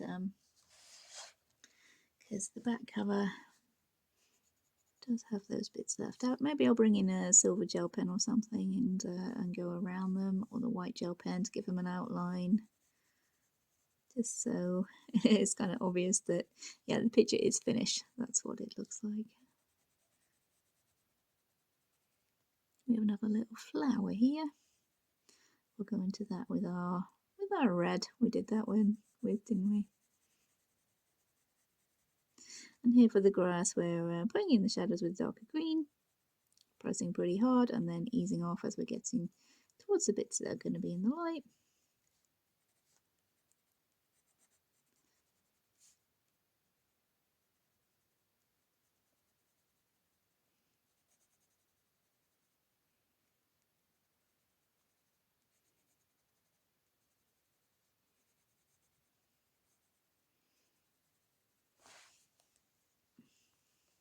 I think most people with pictures by, I'm not even sure I'm saying her name right, Melpomeni Chatzipanagiotou, they are very complicated looking pictures, kind of like Kirby Roseanne's really, but once you get into them and just start colouring things, they're a lot less complicated than they actually appear, and you can get some really lovely results with them. Even as I said, with a very limited set of cheap pencils, we're getting some quite nice results going on here. I'll leave these bushes being a bit more yellow, even though I might tone that down by going over with a little bit of that yellow green. But we are getting more towards the moon there. We do want to have the light coming into the middle of the picture. These columns here, those are white as well. And then this starry sky here. This starry sky in the middle. I'm thinking maybe we can bring in the purple there to make the sky look different from the water, because our water is blue. I'm not quite sure how well that will work out, but we'll see. Here's the black for a little bit of shading.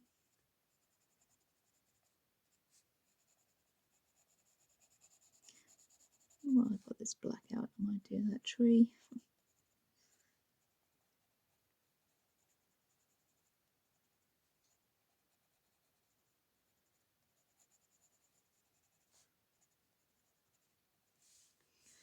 I think we did the brown first last time, but let's just go over the whole thing with a shade of black first. These leafy bits just plain light green, I think those are.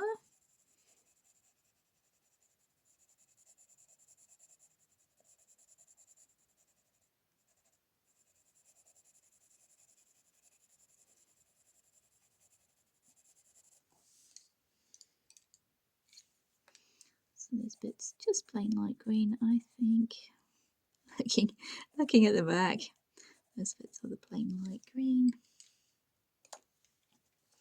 Going to shade the tree with the brown, and then go over with the white after we've come back in and done any other shading that we're thinking we might need there.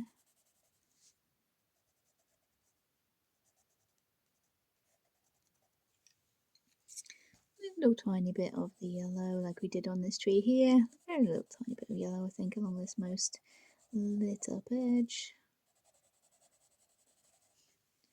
And we'll come in with the white.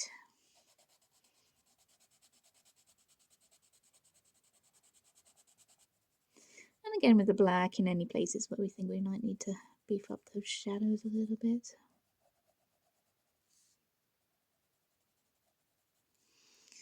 Okay, those columns there are white. We do have some grass here, and that will be a lot lighter possibly because we are up close to the moon there.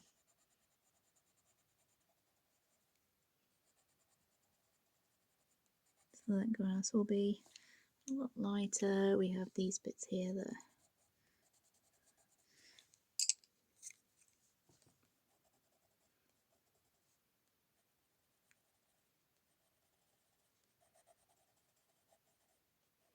bringing in a lot more yellow up there closer to the moon. Hopefully that will work. And some of our darker green, just called green, I think this one.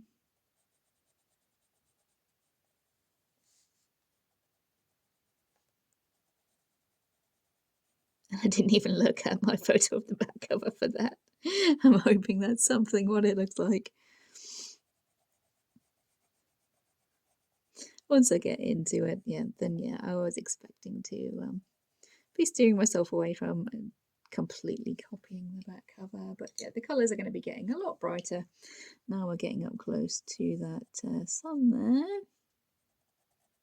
Or moon rather. We have a nighttime scene.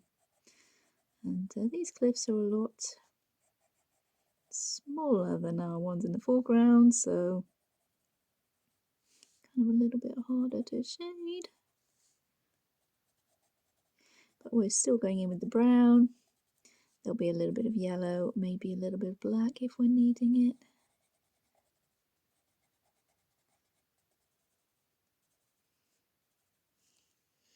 Okay, I've tried to do a little bit of the same sort of shading we had going on here. I'm going to have a little bit of the yellow as well coming in. And the moon in the back cover, that is actually white, but I think that will make a lot more sense if we do the moon yellow, because that will show where our yellow light is coming from. Although I'm planning to do the sky purple, so maybe that's not the best idea. Maybe that will be a bit too much contrast, but we'll see. We'll see.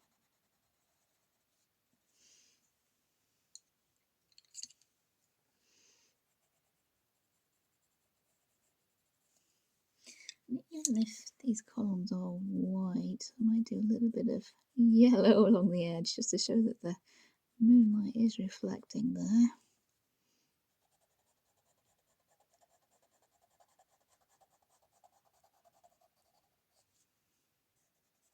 This is not actually on the back cover, but maybe adding in a little bit of the yellow highlights will make the picture look as if it's not so unfinished. So yeah, maybe that's a good thing. Maybe it looks as if the deer is supposed to be white there. That's working okay for me. I'll just pop in our little red flower here, a little touch of the red. Not looking quite as pink as the other ones, but it is very, very small, so it's not a huge part of the picture. I'll try and put in a little bit of extra shading behind it. See if we can make that stand out a little bit with this black.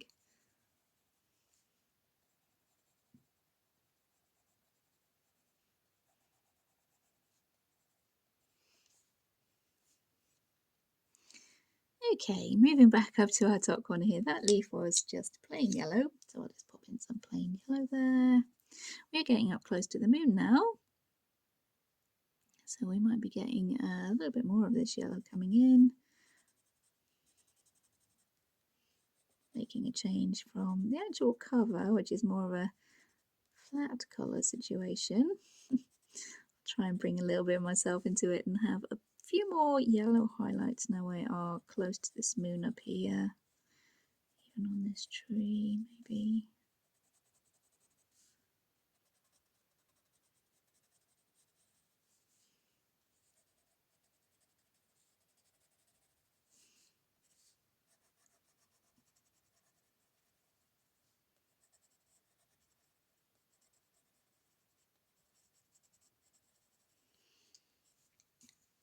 And this leaf is mainly dark green and light green.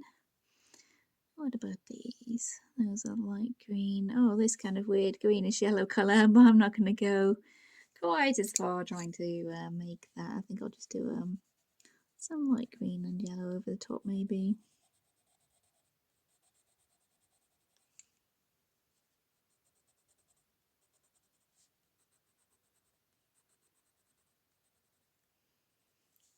That one is the dark green and light green.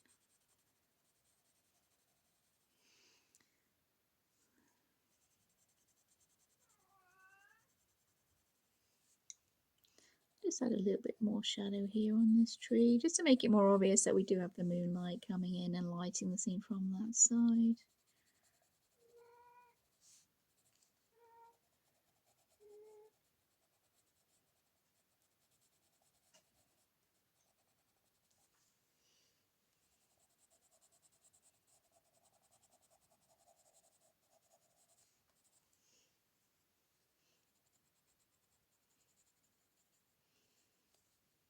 A bit of shadows on these leaves maybe. Bringing a bit of my own kind of style into it now, not focusing so much on the actual photograph I've got of the back cover there. These leaves here, more along the lines of these leaves, the light green, yellow and the colours of orange.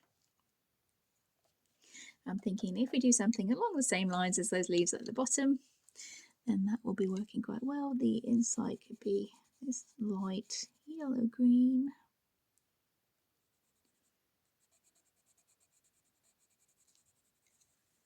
We could bring in a few green leaves, a few orange ones, have a little bit of fun with it.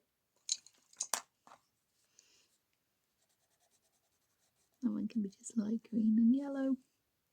That one can maybe have a little bit of an orange to it.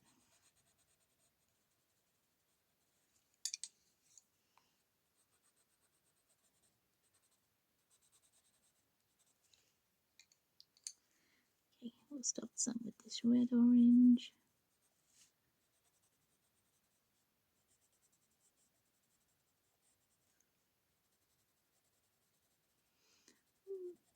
Kind of going my own little way with this now, but the brighter colours will be coming in up here, so I think it should all work out in the end.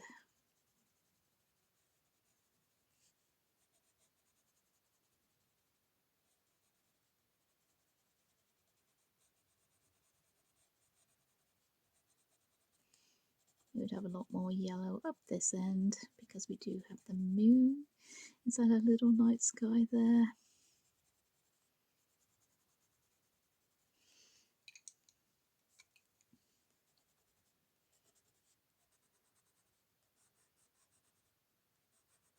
I'm going a bit brighter with these colours because they are up in the light. I think that should work. We do have some tree branches here, some tree branches inside here, so I'm going to go over with the light kind of layer of the black as we did for the roots.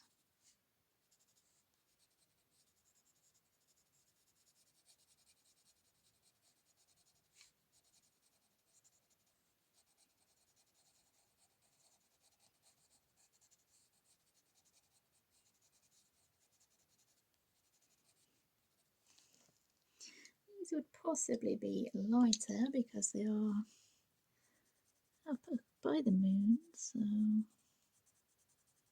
I could have done with some yellow on these ones really, couldn't I? Yeah, dope. This one's by the moon, it should have a lot more yellow on it.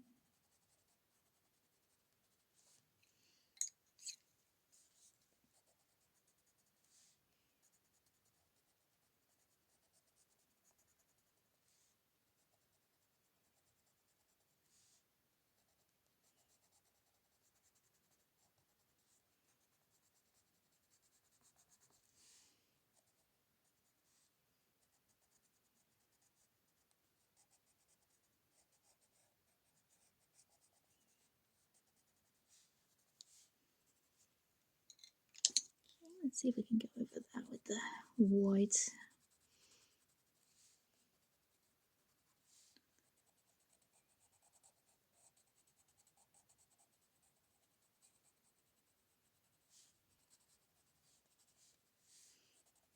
Yes, it's so tempting to bring in the white highlights there.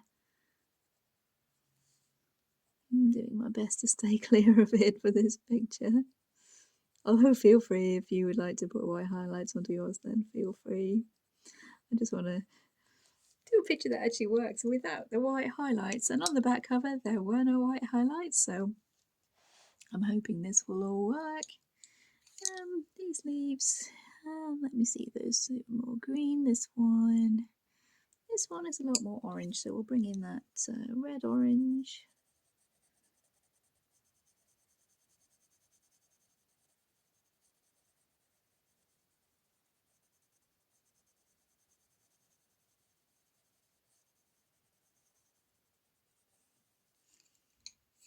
And then the orange.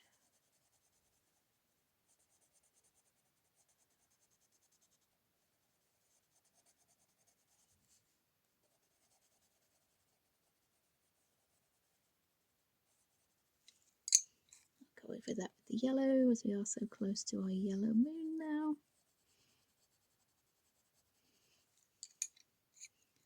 Maybe darken up the red orange as well.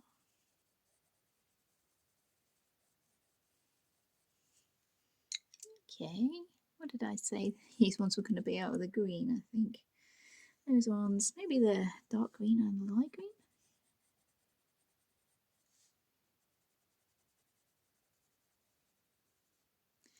What's this? This can also be the dark green and the light green.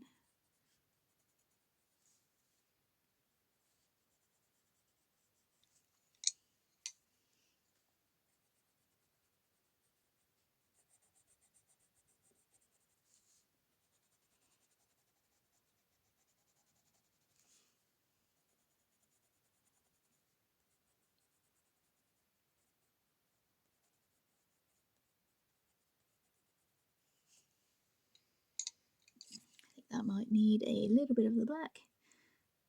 Make a few shadows here and knock it back a bit.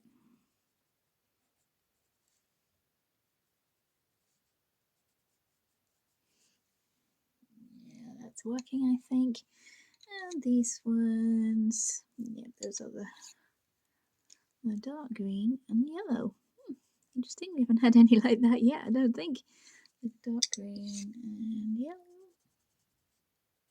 Maybe that is just because of the light coming in. Here. And another leaf that isn't actually on the back cover. Okay, it means I get to make it up. Yay.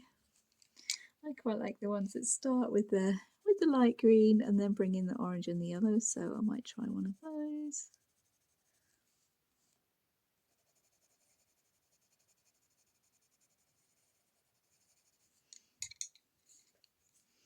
That's the light green, the yellow green, bring in the orange.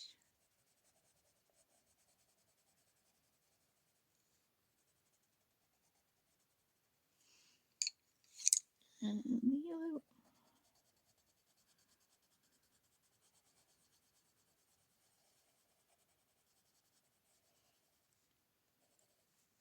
And these leaves here are orange and yellow.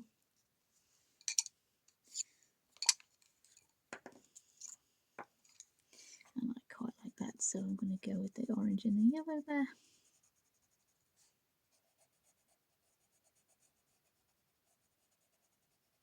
Try and get at least this half of the picture done before I go in with the night sky in the middle. See what we can make of that. The other half will be mostly the same as this half, but I'll carry on filming anyways in case we have anything that comes up that's extraordinary. These ones kind of the light green and the yellow, these leaves here, and this one kind of darker like these ones here.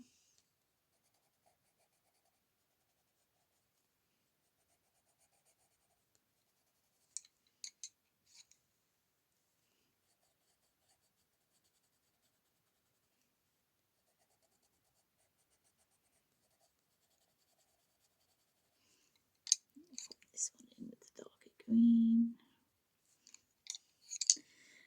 So this leaf here, I think it's one of those, like these here, we're going to go in with a light coat of the brown over the whole leaf to kind of dull the colours down and make the leaf darker.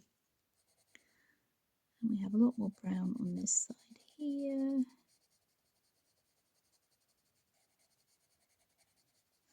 Moving into maybe the red orange.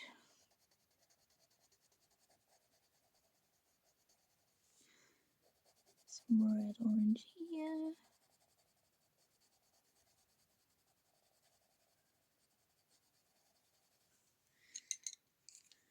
And finally some orange.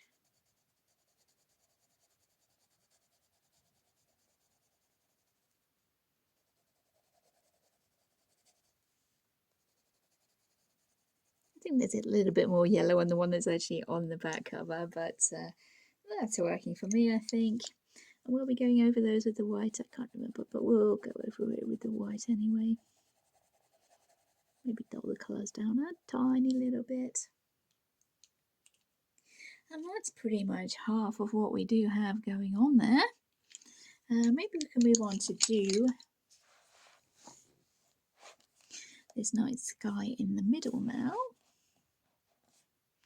And this is where I wanted to bring in the purple with the blues to make the sky a little bit different than what we have going on. And there are some kind of clouds drawn onto the one that is on the back cover. So we'll have a go at putting those in. I'll draw them in lightly with the light blue. Because the cloud area is where the lightest blue comes in. Trying to get them approximately in the same places as they are on the back cover, but yeah, not going to be exact.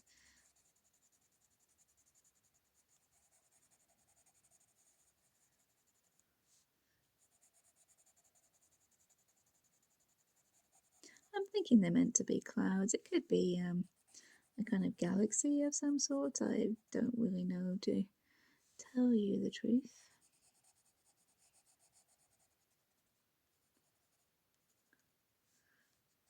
But this is approximately how the kind of lighter areas look on the back. And it does seem to be something that, I'm not sure if it's Melpomeni herself that colours in these pictures for the cover art and stuff, but yeah, I think I spotted it on the Circle of Life as well, that kind of sky effect.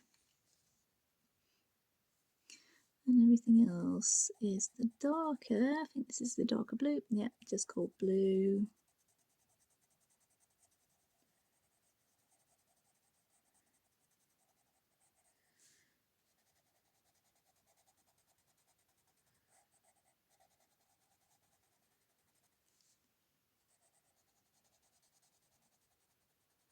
But instead of having our blue the same colour as the water, what I was thinking of bringing in is this more of a purple colour. I'm not entirely sure I can make this work, but we do want the sky to be more of a purple colour.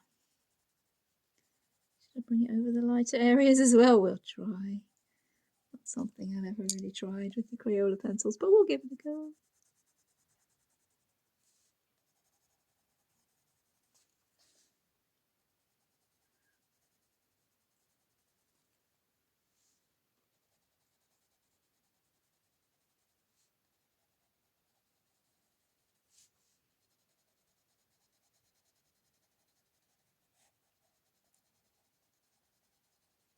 Maybe we can make it into more of a galaxy effect. We could try.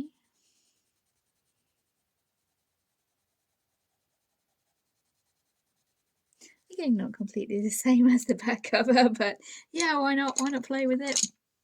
So here's the black. Let's play with making this a galaxy.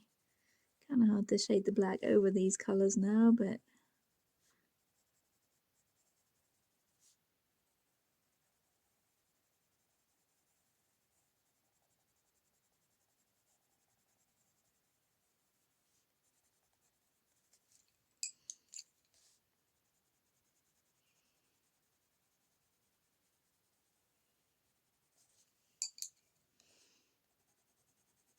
we got something happening. I'm not sure it's exactly what I intended, but there's definitely something happening there. I might have to bring in the white gel pen to add some stars there, but I think it would work quite well without as well, so feel free to add them or not.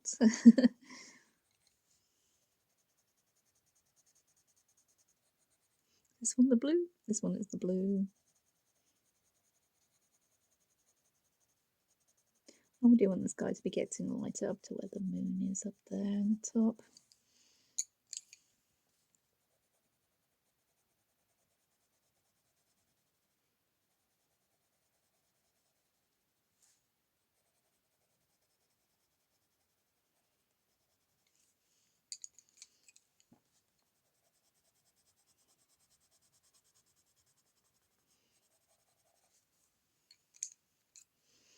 That was the light blue, we're back with the black again. I'm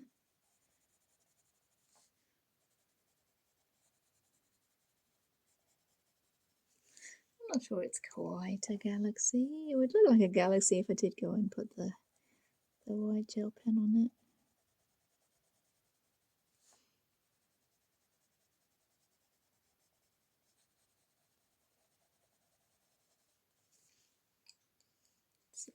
black in a little bit. Yeah, that's helping.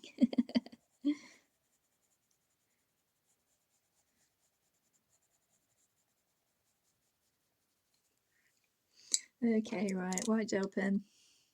Sorry guys, I tried to hold out, but not adding these stars where they actually are.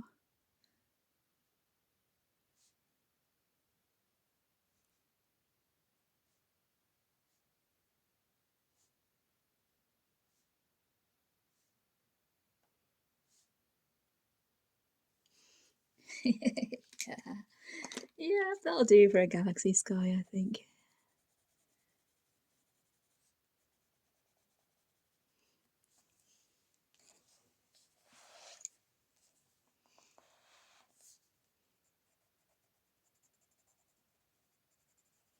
I'll try and do the same kind of thing on this side.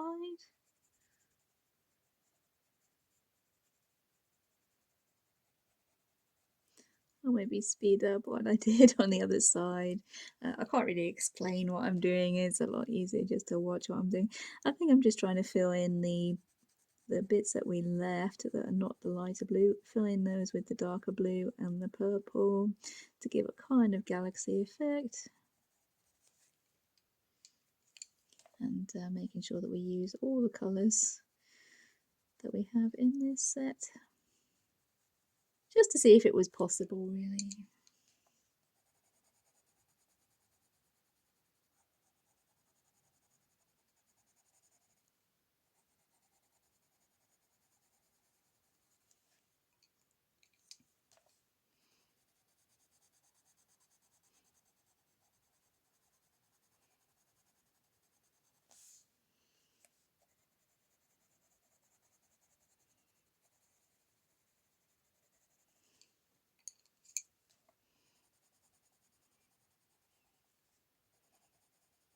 So that was a dark blue. This is purple again, trying to bring in quite a bit of purple here to contrast with that yellow of the moon. And of course, lightening up as we get up towards the moon.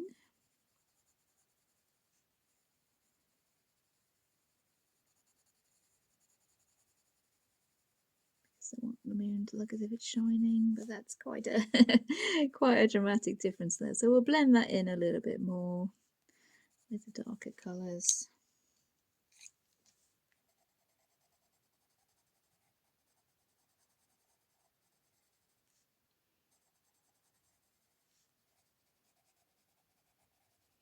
And give a kind of halo effect around this moon, maybe.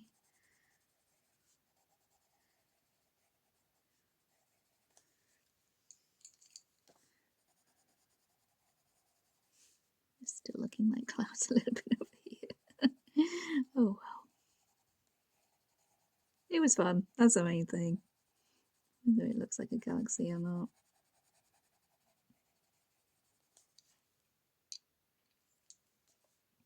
Let's take the black in on this side a little bit.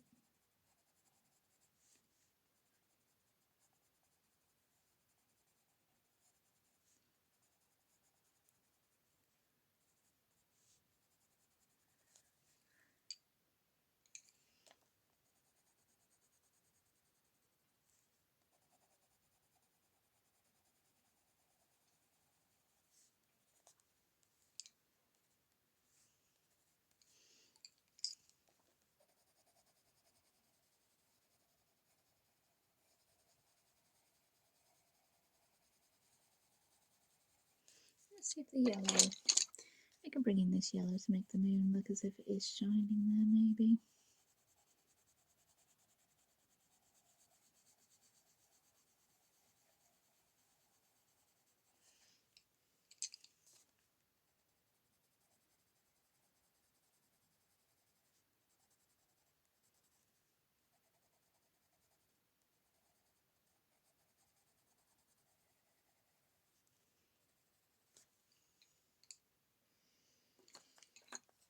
Try and blend it a little bit with the white, even though it doesn't work super well for the blending.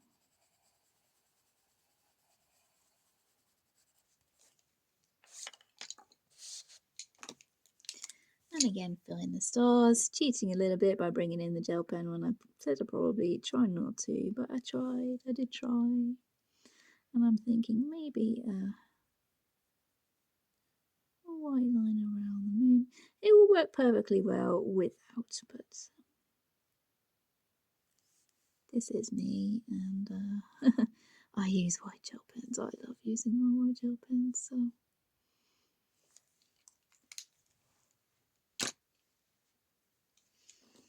we did lose our line art a little bit there, so I'll just pop that back in. And there we go. Looks okay to me. Maybe not the kind of galaxy effect that I was going for.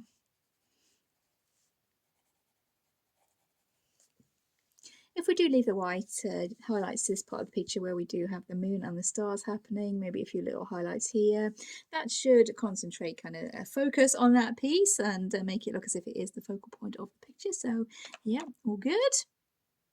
And now for the stag himself. I don't really want to go full on brown for him because that would make him the same kind of colour as these cliffs we have going on here. And the trees, and in the back cover here's kind of a orange red brown sort of colour. It's very odd, but let's see what we can do. Maybe if we give a light coating of this red orange.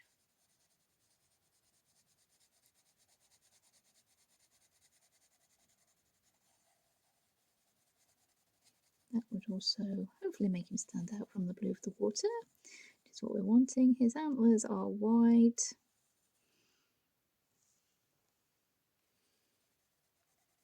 I might need to touch them up again with the white gel pen where we have gone over the edges, but yeah, I think for now we'll just work on getting his fur.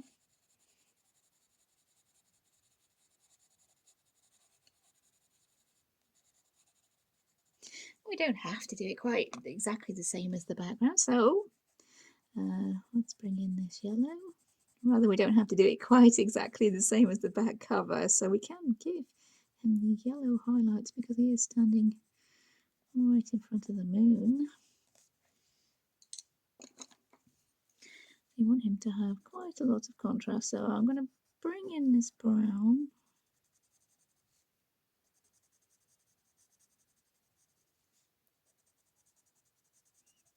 Possibly the black.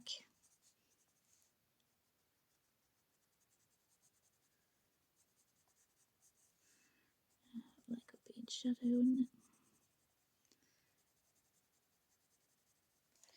I'm going to use the red orange.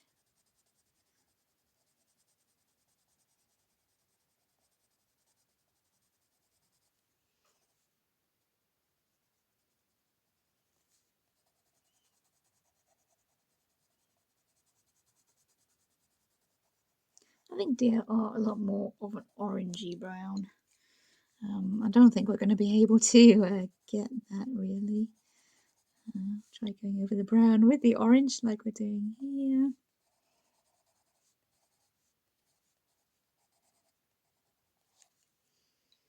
And maybe a little bit of the black to give him some contrast.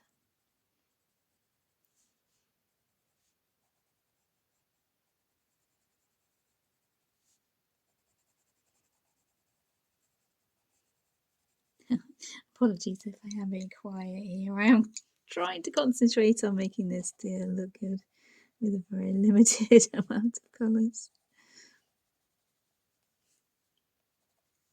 That is not the same colour as he is on the back cover at all.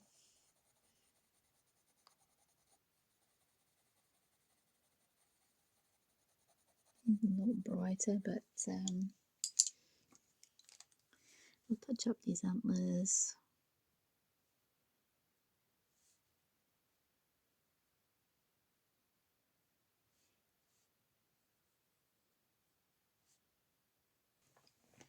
Okay, we'll try going with that and fill in his background, just try and make him stand out from these cliffs and stuff we have going on here. Make sure we put some shadows in behind him. We're going to have a lot of yellow reflecting over here.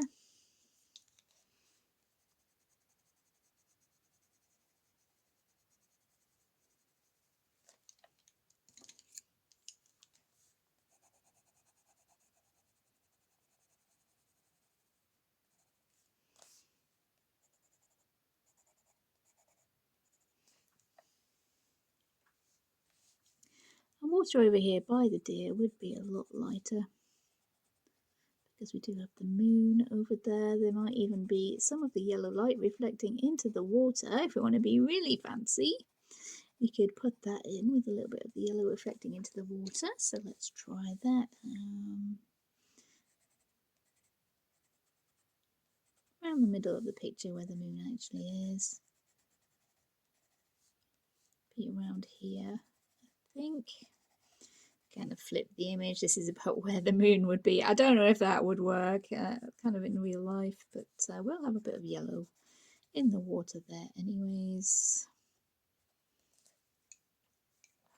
And we do have some dark sky there between his front feet. Under his tummy. That will be the actual water. And there will be a lot more light reflecting up here. So I'm going to try and leave a lot of white kind of highlights in the paper to show that we do have the light reflecting onto the water, because water is reflective, isn't it? So you would have a lot more here. We also bring in the darker blue, because we do want to be using the same colours as we have used for the water down here to stop things looking as if they are completely different in two areas of the picture.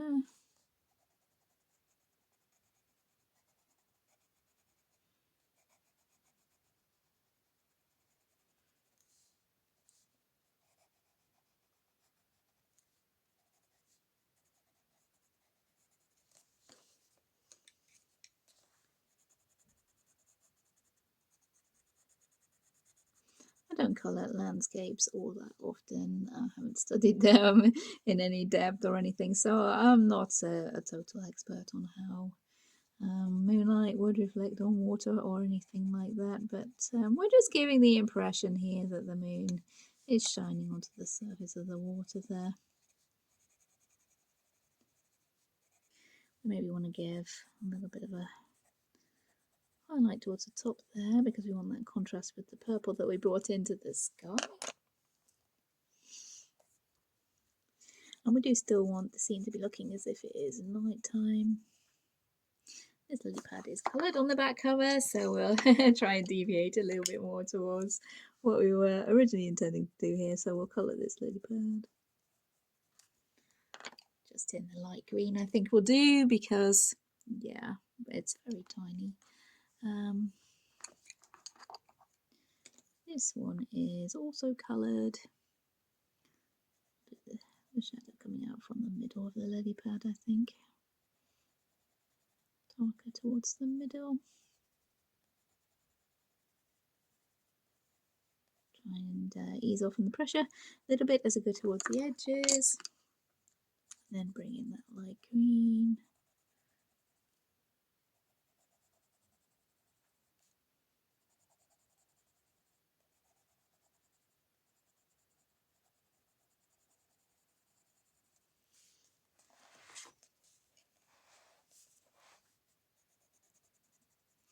Back with the dark blue now.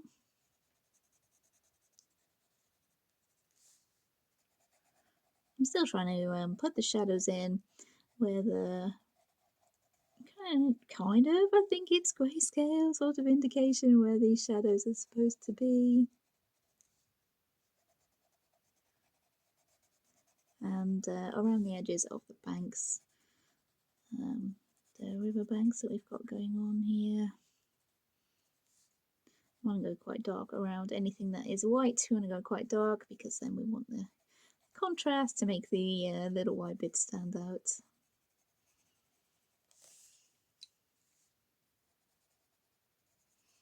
Let me say that lily pad was, yeah, that lily pad is white, so we'll add a little bit of this dark blue around there.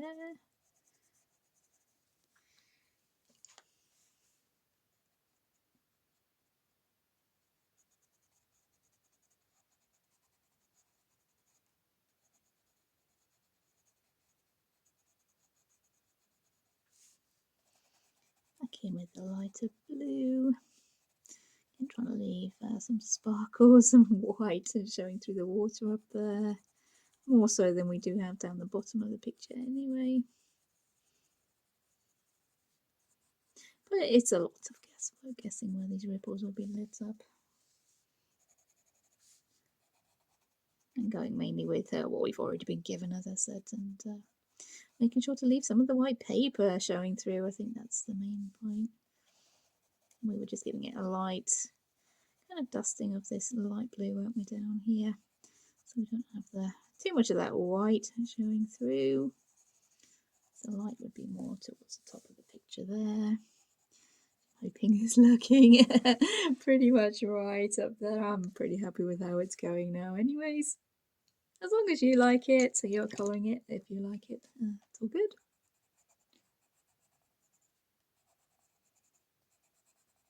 A little bit of a black here for the edges of where the water comes next to the little river banks. Yeah, I'm really happy with how that's looking so far. The colour's really bright, and those reds and oranges in the leaves I'm really liking at the moment. So where are we going to go with this now? I'm thinking what we should possibly do on the other side of this picture here is start from the bottom as we did on the other side and work our way up.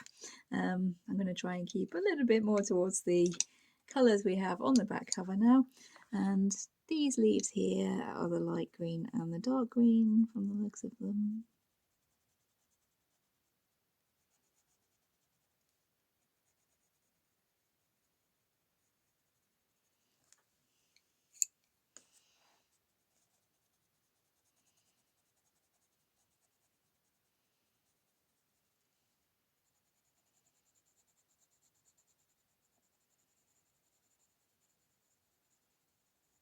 Hopefully there isn't too much glare going on here for you guys. These pencils are getting burnished quite a lot, and I do have an overhead lamp here now on the table, so I'm hoping that isn't glaring super much and making it really hard to see, but we will find out, I'm sure.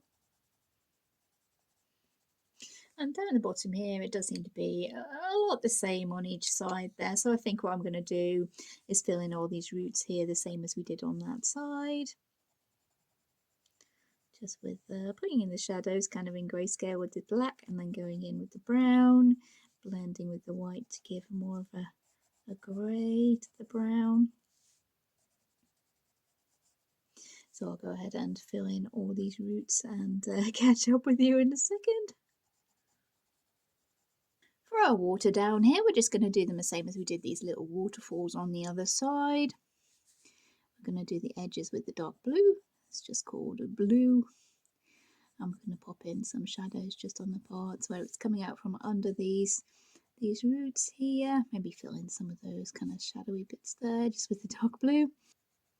We're also going to pop in some shadows here around the ripples where the water is kind of going down into the river or whatever it is at the bottom here, where the water is going down into these kind of ripply bits. Put in a few shadows, pressing hard in the darker areas, and then kind of lifting our pressure off a little bit where we're going to want our light blue to come in.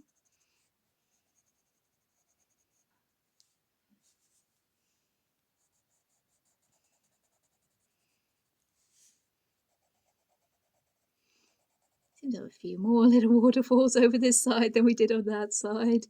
So we'll just do the same for all of these, leaving a lot of white highlights for where we want our light to be. So I spread through those darker areas a little bit. Now we're coming back in with our sky blue, and this is the lighter blue. And we're just filling in the kind of mid-tones of the water, leaving the white to be where the light is reflecting onto the water. Much the same as we did the other side, so I will speed through most of these bits that you've already seen. What we did on the other side is much of the same with these waterfalls and the little ripples. The fish are going to be various shades of red and orange. Maybe even bringing in the yellow on those fish there.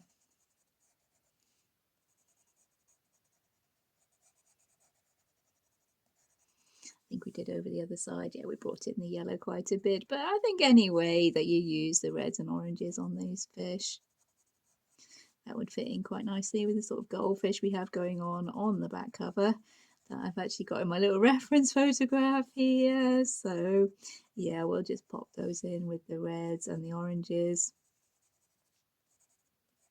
That gives a nice contrast with these blues that we're using here, these pretty bright blues. Not bringing in the black so much on these bits here. I don't think we really need it.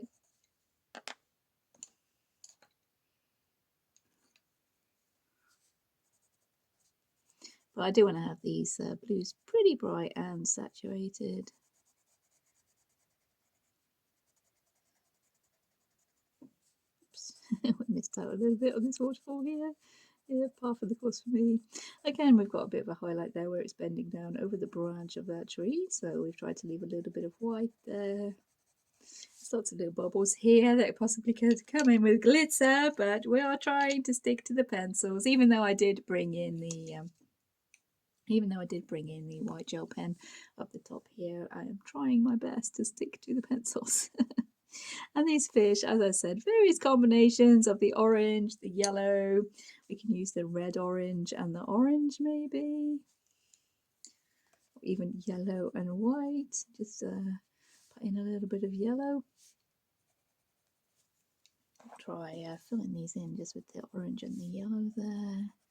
Maybe we have just a yellow fish. Maybe try.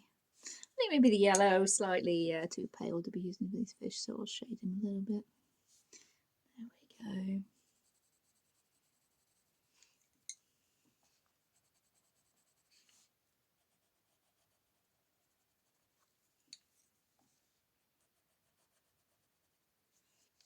Of course, your fish could be any colour, any colour that you want to do these fish, perfectly fine. But as we are working kind of to what was on the back cover, not quite so much anymore, as I have gone my own little way, quite a little bit with it.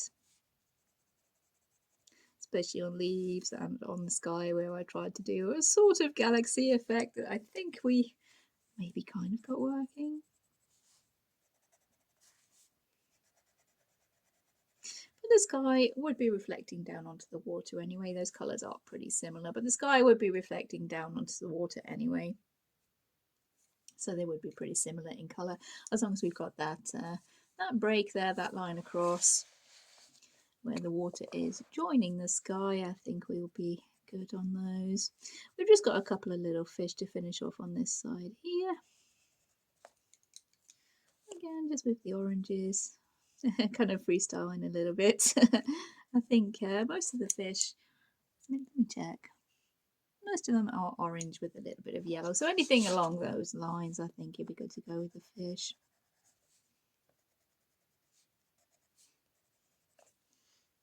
Yeah, that's looking pretty good to me. We've got all our little goldfish going on there. Next we can try and do these river banks here, the same way as we did the other side when we first started. Just with the darker green, the lighter green, and then adding a few little lighter areas. I think we went in with the yellow after we'd done the greens, just to see if that would work, and yeah, we ended up liking that, or I ended up liking that and went with it.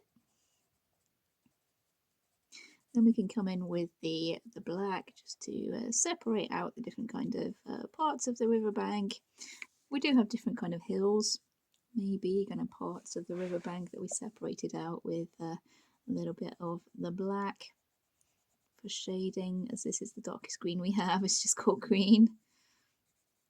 So we can't really go a lot darker than that with the green. That deer, I think this deer here, that's also picked out in white. So maybe the deer are just supposed to be white. I don't know. They're just not done on the back cover. So maybe they are supposed to be white deer. Maybe. But some of the lily pads also not coloured. So yeah, the deer are not looking too odd with being the white. And I think when we brought in the yellow, just add a little highlight on this guy here. Here's he on camera, this guy here. I gave him a little bit of a yellow highlight, so he's not looking unfinished, which is what I was kind of worrying about. It might look a little bit unfinished.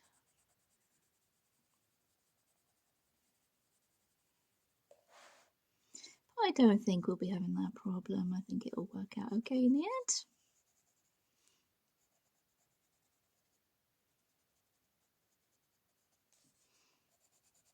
Now we're coming in with the lighter green, the yellow green. Pressing harder towards the edges where it joins onto that darker green. Laying off a bit towards the middle where we're hopefully going to come in with a bit of yellow and have a bit of highlights going on there. Let's see if that will work. It worked on the other side, so there's no reason to think it wouldn't.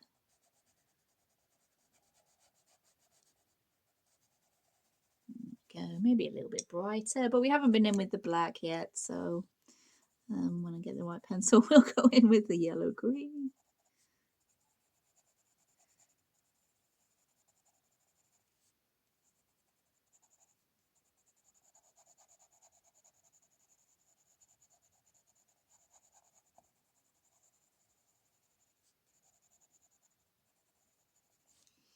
And the yellow.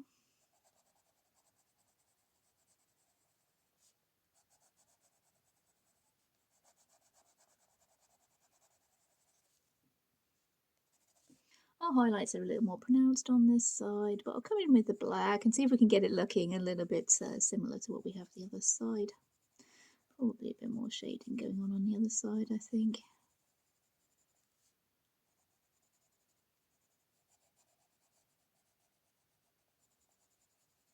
Should go around these flowers. Again, we'll have a white stalk or stem on these flowers here.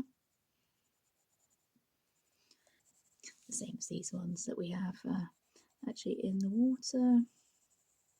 I think that yellow highlight is a bit too pronounced here, so I'll go over that with the yellow green. Yeah, that's a little bit better. We want it to look pretty much the same as the other side we've got going on over there, so yeah, that's better with the green.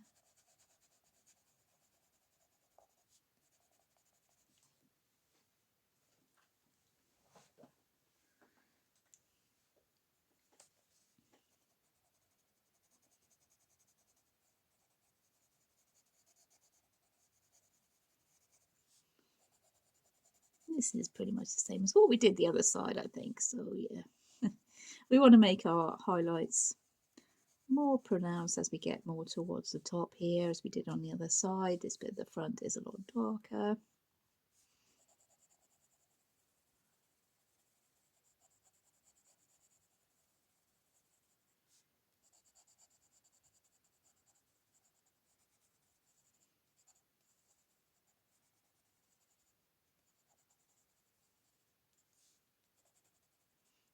And up here, right above where we have the moonlight shining down, we can actually bring in the yellow on its own. Make sure these highlights are a lot brighter yellow, which will hopefully give a little bit of a hand to the depth of the picture, making it look a little bit further away, closer to that source of light.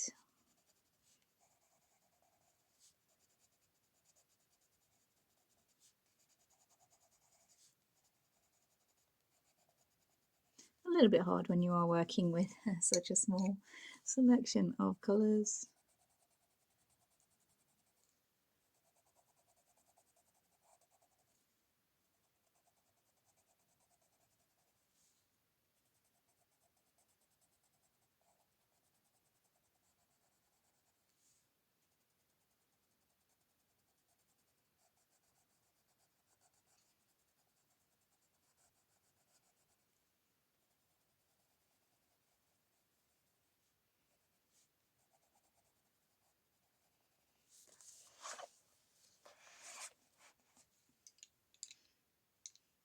So there we go, there's our green done. I'm going to move on to doing these riverbanks the same as we did on the other side as well. Making sure we press harder down towards the bit where the cliff actually enters the water, or the bank enters the water, and up where the grass actually comes in, so we got a bit of a shadow underneath the grass. And then let our pressure ease off so we get a little bit of a difference in the shading. We can come in with the black as we did the other side, and we will of course bring in the yellow to show that the moonlight will be hitting the sides of the banks. Again, the same as we did the other side. So we're basically doing the same, both sides. It is very, very slightly kind of mandala-ish with the reflecting on each side being similar, but I don't think exactly the same. So different enough, I think, to not be a kind of mandala.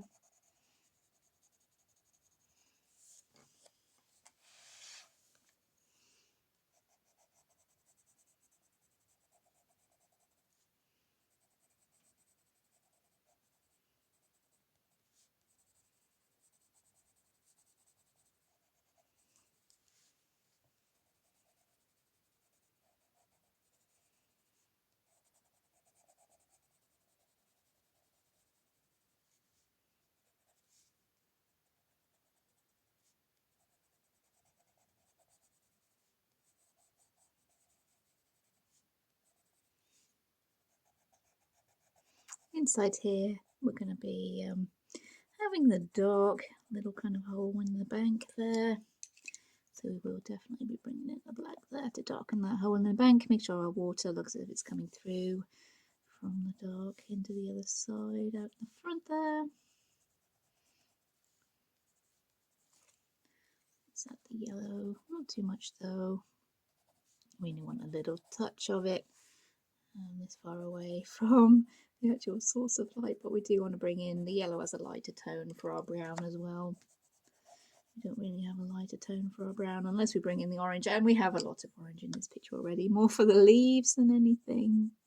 And we do want our deer to be standing out as well, so bringing in the orange for anything else than we already have. We have brought it in quite a bit already, but bringing in the orange anymore I think would take away from the deer a little bit. This guy.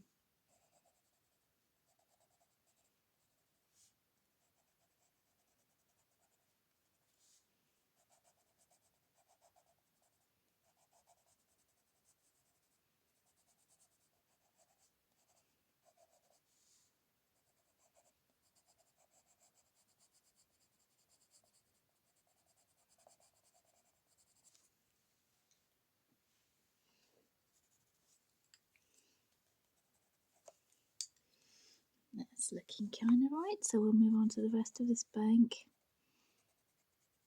Further towards our light source now. So we might be able to bring in a little bit more yellow. Still don't want to go too overboard though.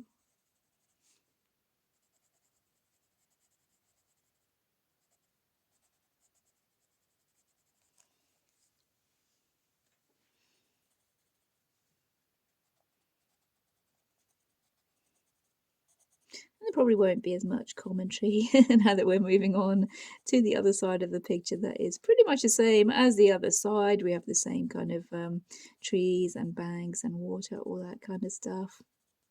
I'll probably talk a little bit more once we go onto the leaves. Each of those leaves is probably a little bit different. A lot more green leaves on this side though, looking at what I can see. It looks as if we need some more black to be shading these banks here.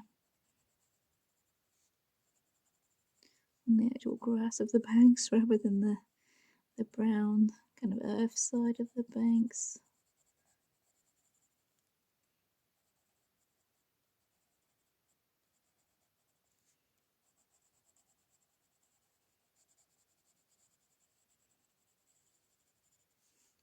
It's a little bit better.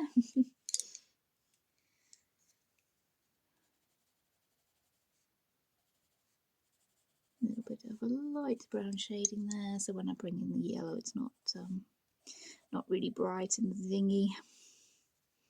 Just a little touch of it.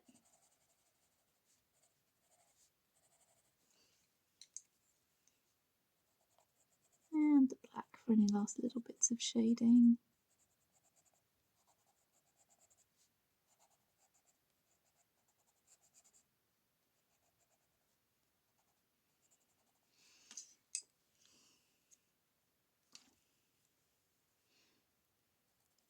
Alright, these leaves, looking at the back cover, they're a bright light green. So I'll do a little bit of a light green, yellow green, bring in the yellow, and then I'll try and shade a little bit around them with the black. Make them stand out a little bit. And there we go. We have our little red plant here. We're going to colour that the same as the other ones we've been doing. Pressing harder down towards the middle of the flower, the centre of the flower, and then easing off as we get towards the edges of the petals. I might need to bring in the white to highlight this one because the green has gone a little bit over the flower.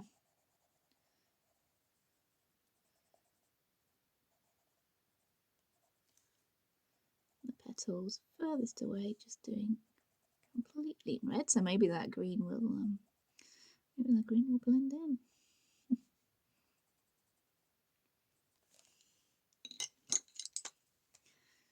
Try going over that with the white.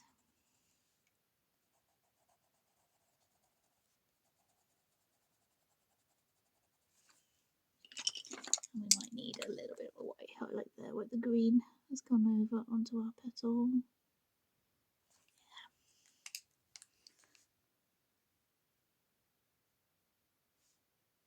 A couple more little highlights just so that one white one we needed, it didn't look so bad.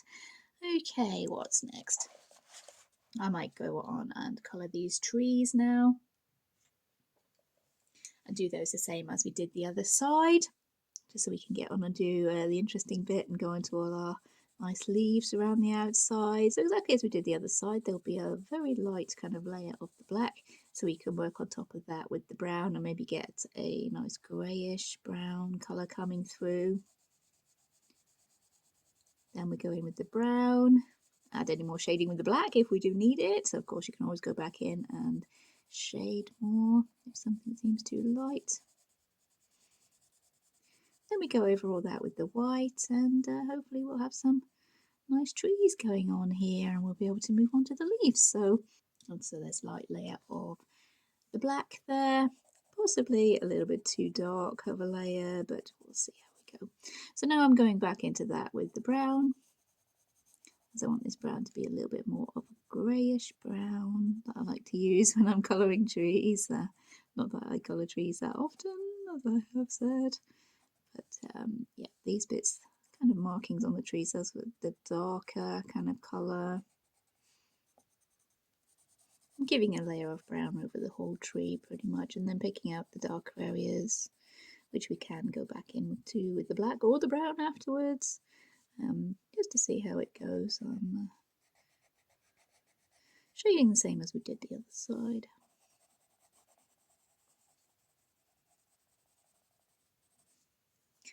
The brown, then we went over with the white just to try and blend into a more greyish tone if we can.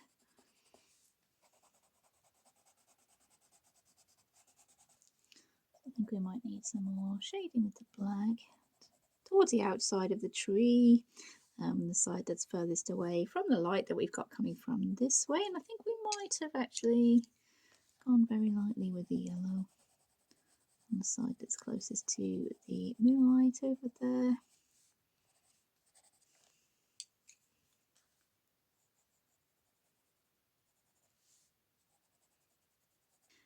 These branches up here are a lot closer to the moon, so we'll go for the yellow here. I think I forgot last time as well, but we'll add it in now we can.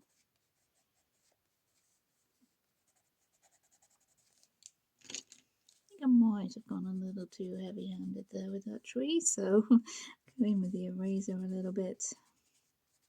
Yeah, that's a little bit better. It looks a little bit closer to what we have on the other side.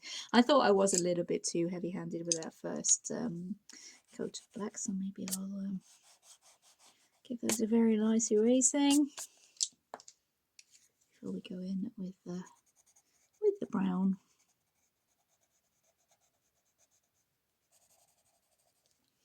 Trying not to be quite so heavy-handed with this tree. So I've gone in with the brown and done a little bit of shading, and this is the black that I'm just bringing in for the edge, again furthest away from the light source, which we're saying is the moon in this picture, kind of in the middle. So we're making sure this side of the tree furthest away has the deepest shadows. Bringing in the white now. Yep, that's looking a lot closer to what we have the other side. It was a little bit too dark before.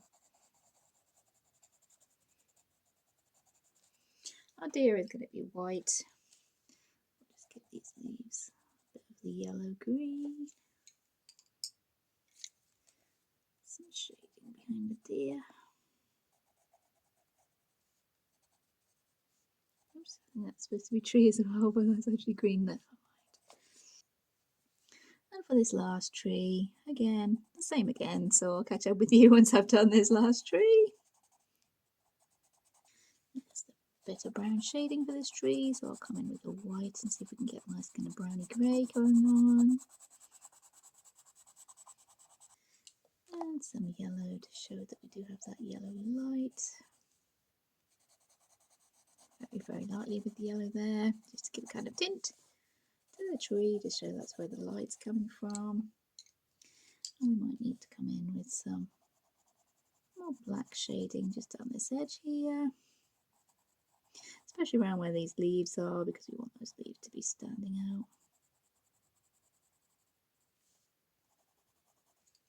There we go with our trees, and while we're here I'll just give our little deer a little bit of a yellow glow to her, because we don't want it to be looking unfinished. Yellow green for these bits of grass here as well. Very tiny bits of grass, so there we go. And behind our deer we'll pop in some of the dark green and the light green for these bushes. Maybe a little bit of black shading to make it look as if that was the yellow. Yeah, I decided to go for yellow instead, and the yellow green as well. And we're going to pop in a little bit of black shading behind our deer, and to make her stand out, and hopefully look as if she is white instead of the picture being unfinished. I'm not entirely sure if the deers are meant to be white or if the picture on the back cover just is unfinished, like showing the stages of colouring, but that is kind of the same effect that we have going on here now. This is a darker green, just building up that shading there around our deer. I'm going over the tree a little bit as well, because I did make a mistake there and colour part of the tree green, so I'm adding a little bit of green to the shading so that my mistake doesn't really look too obvious. Okay, looking good so far, I think. Now we're moving on to the interesting part of the leaves.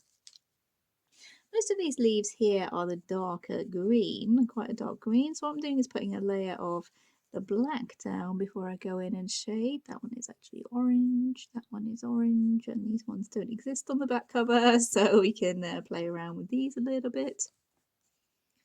That one is orange, as I said. Yeah, these ones we'll make all the darker green. We'll maybe make that one more of an orange colour. These ones are the darker green. Okay, we'll see if this works. Pick up the dark green on top of this very light layer of black. So I'm going to put some dark green down the bottom of the leaf, as in the stem end where it would have attached to the ground or to a tree, and give a little bit of shading.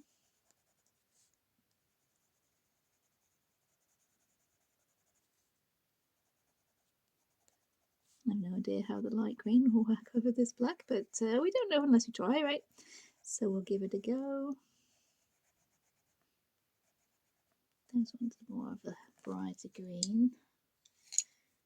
Let's try this lighter green over the top of the black.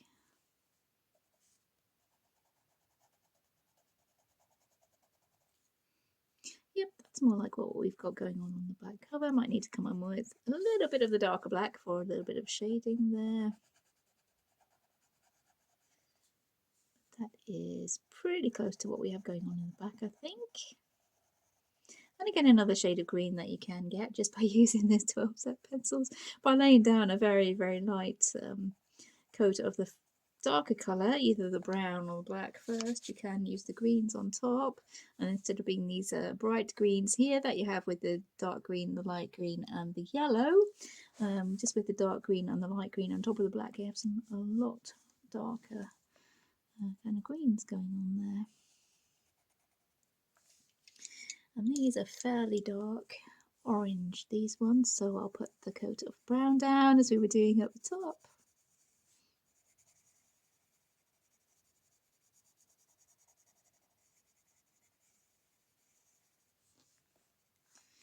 And maybe with this one, although this one does have a bit of yellow popping in on the end.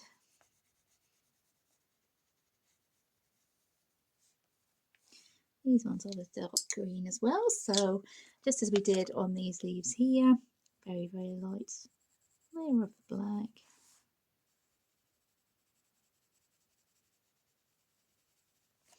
And the dark green.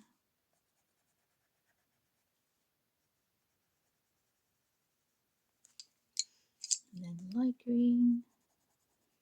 They're just called green and yellow green, but one's dark, one's light, so it's a lot easier just to say dark and light. And there we go.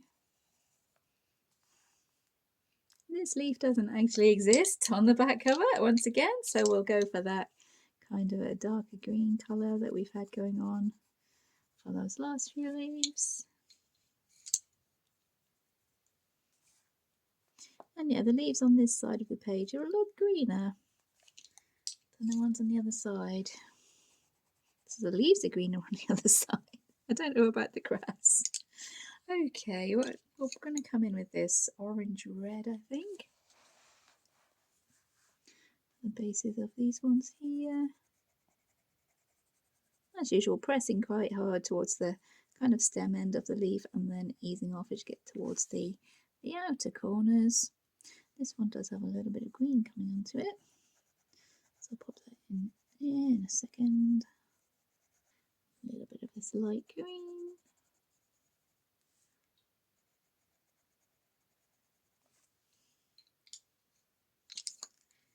And the rest of the leaf seems to be orange, maybe with yellow over the top, so that's what we'll go for. We'll fill in with the orange.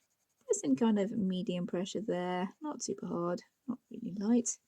So we'll go over the end of the leaf with this yellow.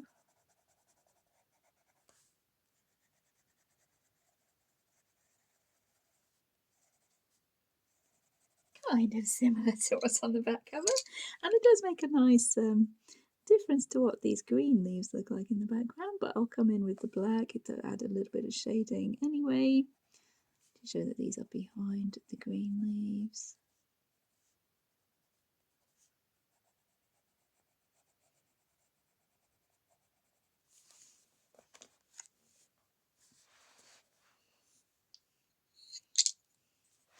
This one we're kind of making up.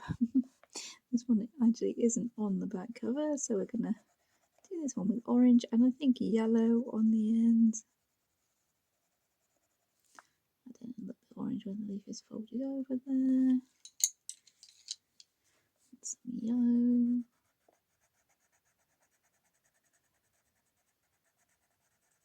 Which is dulled down a little bit because of that slight coat of brown we had underneath there, but yeah, that's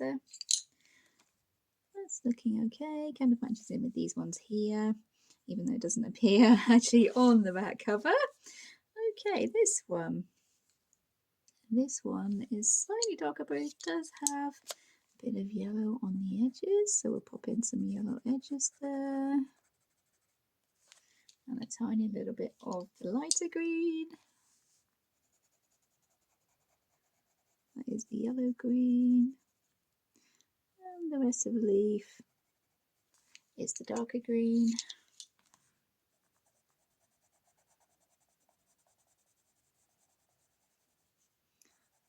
Not quite that Right, so let's try putting some brown over the top. Top down that green a little bit. There we go, shading with the brown. That's making a bit of a difference. Yep, that's looking good. I think I'll just fill in these with the darker green. Just black colour for those leaves there. These ones, kind of the light green with the yellow coming in on the edges, maybe a tiny suggestion of orange. So we'll put a little bit of a yellow green there. And yellow. And a little suggestion of orange here.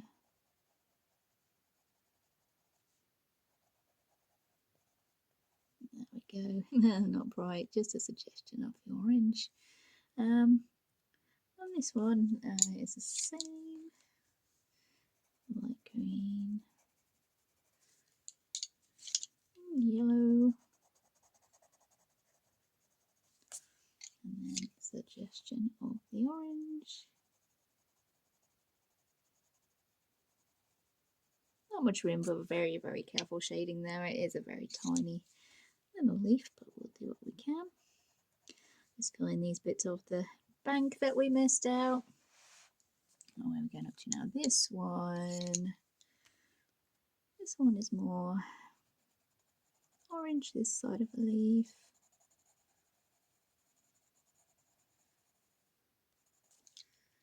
And orange red on the other side.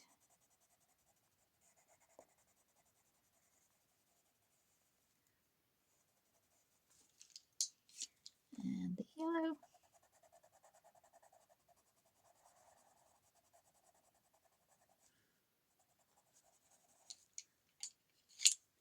Go back over and strengthen those colours a little bit, I think. We can get a couple of layers out of these. The paper is pretty good actually, and it is taking these pencils really, really well. I'm surprised how well the Crayolas work in this book actually. Okay, this leaf. Again, going back to what we actually have on the back cover here. We have a little bit of the orange creeping into this leaf here. And we have yellow and we have light green. Whereas this part of the leaf here, I'm going to have to bring in a layer of brown, I think, to dull down these colours a little bit. Whereas this part's pretty bright, so we'll go from the yellow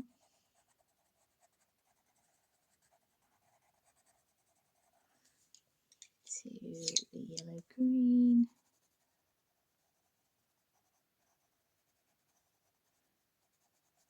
And on the bottom here we do have the darker green coming in, so we'll blend into that one.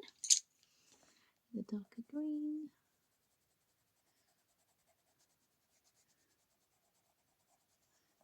And putting the green over the top of the brown will darken that down and make it less saturated, so we have that darker kind of shadow coming in there. I'm not sure we're needing any black for any shading. Maybe here behind this leaf.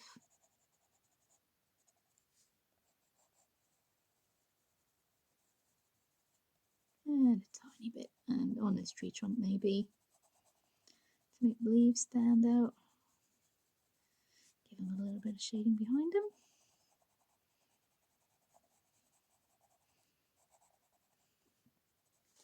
Okay, moving on to these leaves now, and they're a lot more green than the leaves we have on the other side of the page, which are more orange, red, kind of autumny colours. These ones are a lot more green, so we're going to have to be a little bit more creative here. And these bits of foliage, these bushes here, they're kind of a greyish green, kind of a sagey green, but a light sagey green. So I'm going to try going with a very light layer of the black, because I want to bring that grey into the green. I'm going to see if this works. And the edges of the brushes are this light kind of yellow green.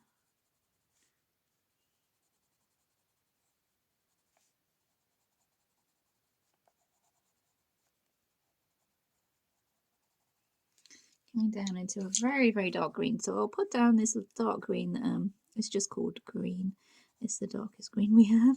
I'll put down that dark green and then come back in with the black to add a bit of shading to that.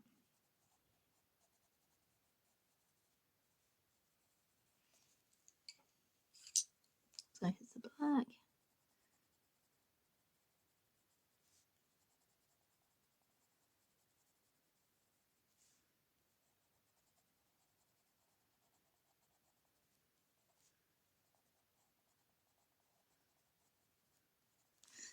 Go, and as a little bit of an experiment, we will see if this works. We'll try, once I've cleaned off the white, to bring in the white and try and blend out that to a kind of greenish grey.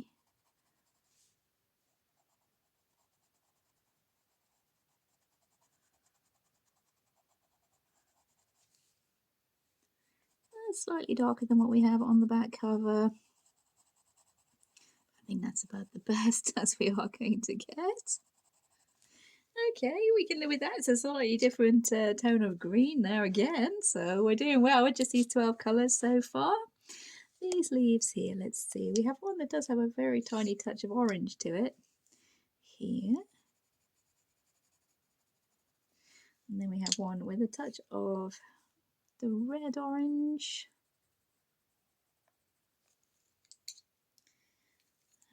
This one, very light green. And this one, very light green. Okay, doing well so far. That one can be in light green as well. Maybe with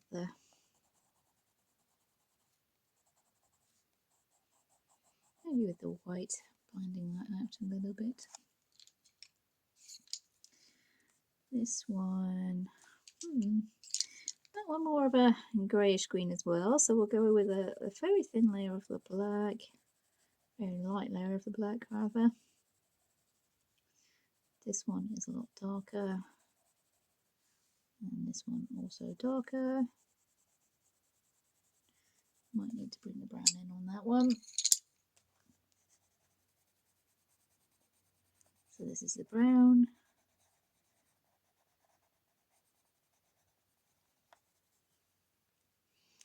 That one is kind of a yellowish green, but a greyish yellowish green. That actually makes sense. So hopefully just putting that yellow green down on top of a light layer of the black will give me the right kind of tone. If not, it's it's playing about with getting different kind of colours of green.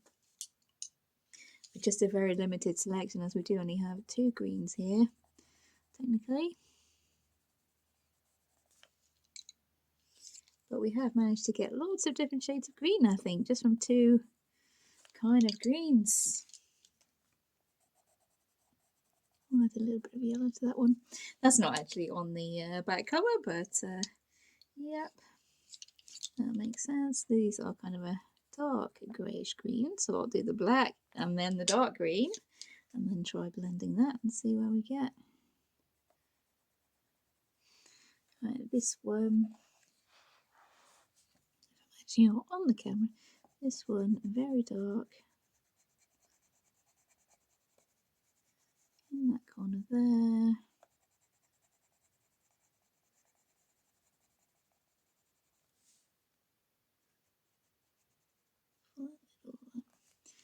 Curly bit on the end, and then the light green.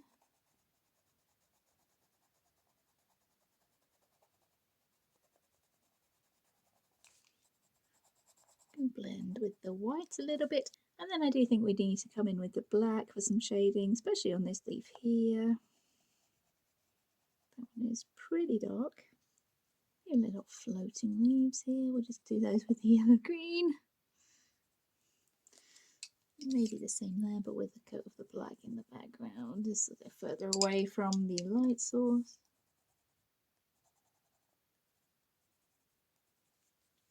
Okay, the rest of these leaves here, these are all fairly dark, I think.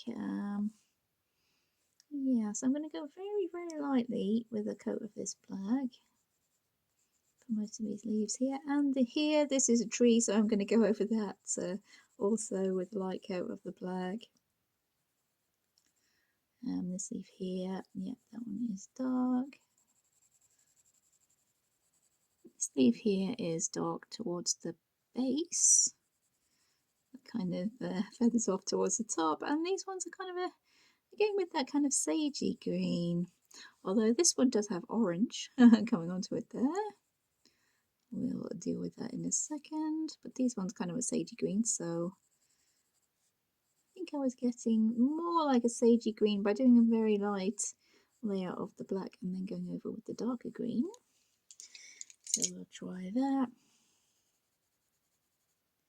Again, very light layer of this darker green. It's just called green, this one, I think. Try blending that with the white, and we were getting a kind of a sagey green. It'd be interesting to try that with other pencils. Doing a light layer of black and then green and just blending. Because, yeah, Crayolas don't blend the best, but we have got something working here and looking okay, so it might be worth trying on other pencils. So this one here, we do have a lot more of the green leaves on this side. This one, we'll bring in a little bit more of a lighter green.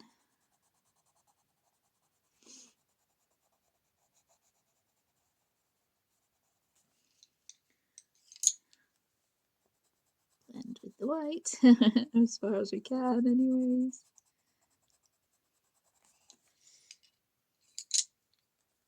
And the black for shading.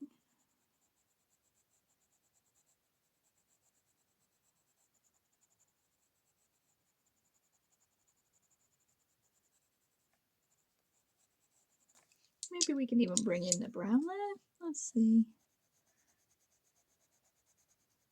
Give a slightly warmer tone to it.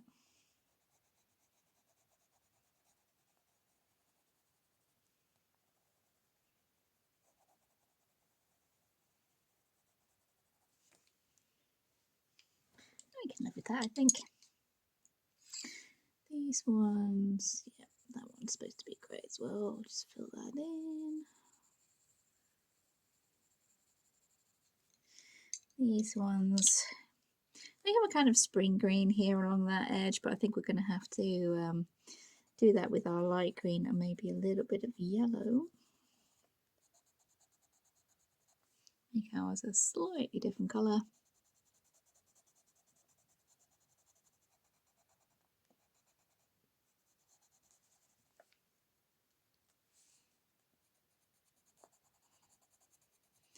I'm just filling in all these with the yellow green.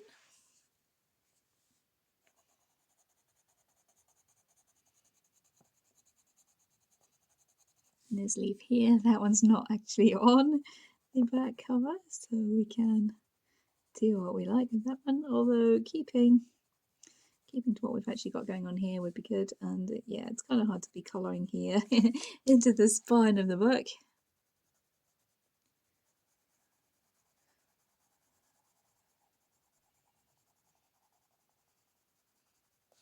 And we'll give a little bit of a green and a dark green to that little leaf there. And come in with that dark green on the bottom of this leaf.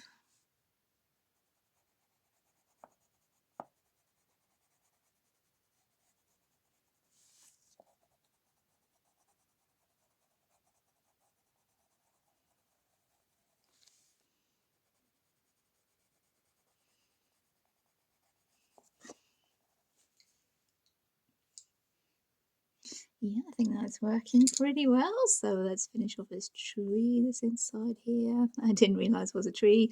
That's why it hasn't been done already. But we have the first layer of black, so I'm going in with a little bit of the brown. Going over with the white, and we'll probably put a little bit of black shading underneath there as well. So we have a bit of shade behind our leaves.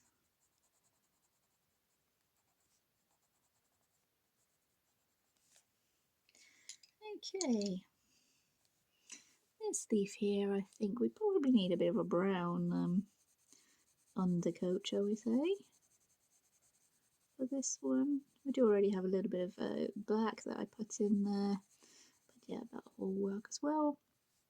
These two leaves we'll just do with the lighter green, I think. Pretty small, maybe go over them with the yellow. This one again is not actually on the back cover, so we can go and do our own little thing with that one. But for this leaf here, we do have orange on this leaf here. And a few bits of orange we do have over on this side. This leaf, we can see that leaf there. That one also not on the back cover, so we get to make our own decisions there. But this one is orange and green, like that.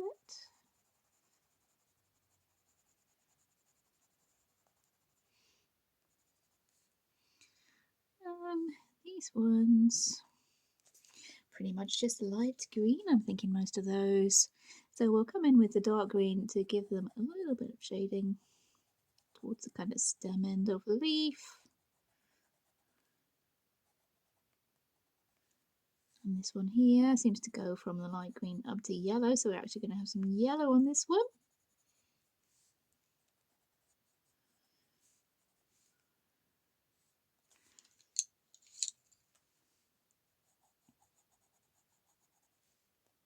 Just fill these in with the lighter green, the yellow green.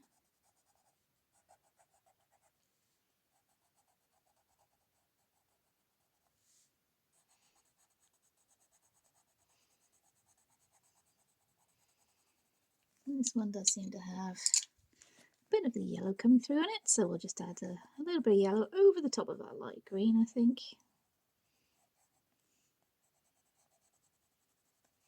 Just bring that in. Let's make this one darker. Just for a change, we'll make that one darker. Okay, we got that working there. These leaves here, we have a little bit of orange. Those two are just the light green. These ones have a little bit of orange towards the stem end of their leaves. We have a few orange leaves here.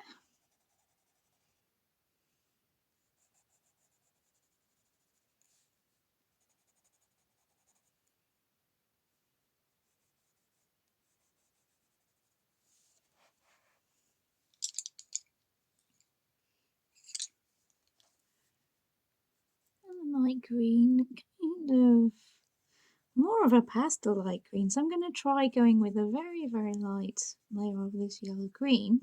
See if we can get yet another different kind of shade out of this pencil by going very, very lightly and then maybe over the top with the white to try and blend out a little bit.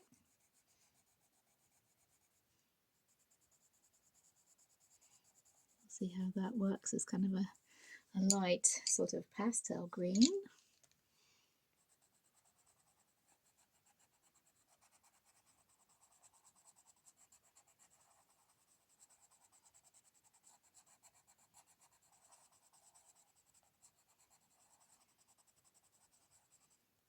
Okay, yep, we've got a light pastel green going on there.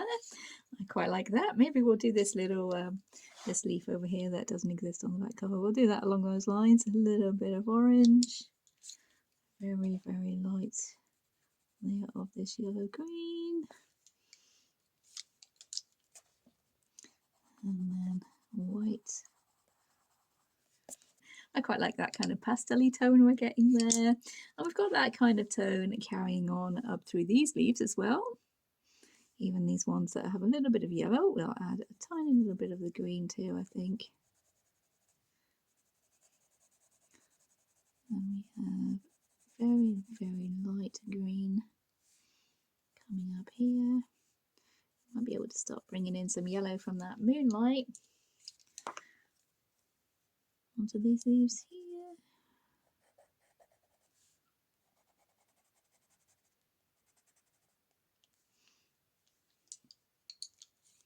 Just a dark green for that one there, I think.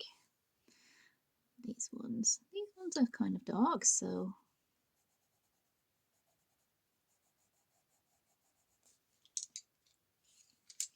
we'll just go a light layer of the dark green and see if that blends out. A little bit of experimentation happening here now.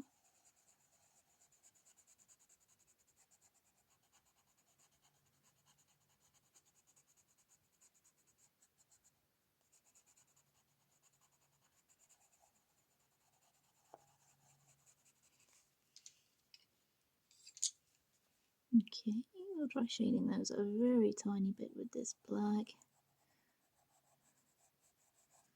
to give a little bit of depth to them. Make them look 3D, I guess. Some shading behind on the tree trunk behind them.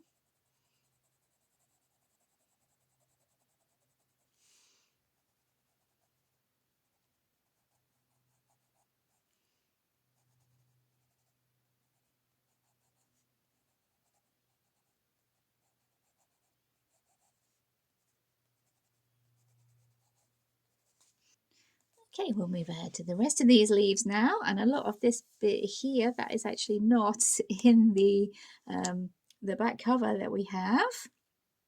But I'm thinking maybe if we use the same kind of colours we have here over on the other side and try and match that up a little bit, we'll have something good going on. So there's a couple of leaves here that are also bringing in the orange. This is the red orange. And it's not actually red orange on the back cover, but I'm bringing that in anyways for that leaf and this one. And this is where we have the orange starting to come back in as we move up towards that top kind of this pointy bit of the frame. As we move up towards there, we're getting more of the orange coming in.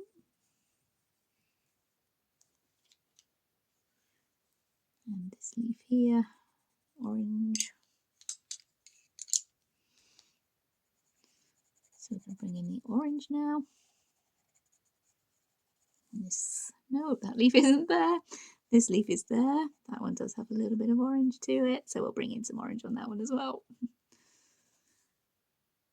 Yeah, orange.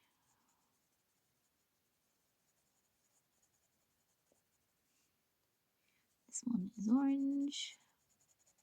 Maybe the whole leaf is orange.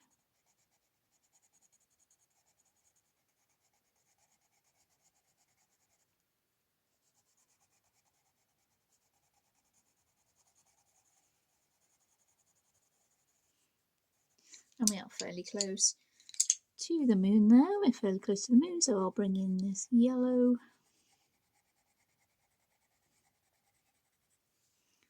I think most of my leaves that were up close to the moon, I added a little bit of yellow to them.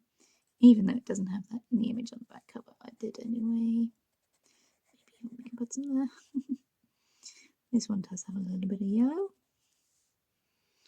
Okay, we're looking good. And this one has yellow coming up here as well.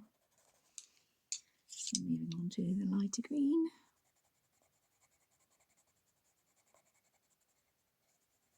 That one is a very colourful leaf. These ones mainly just light green, but I will do them the light green and then add a little bit of the yellow, I think. This one has a shady side to the leaf, so I'll go over this part of the leaf with the brown. So I seem to have discovered that actually works quite nicely to be able to shade, and then we'll go over with the light green. This is the yellow green, isn't it? And that brown underneath is giving us a nice shade on that side of the leaf. I like the way that works. So we're sticking with that. And I'm going to bring the yellow into these ones here. Maybe into that one there.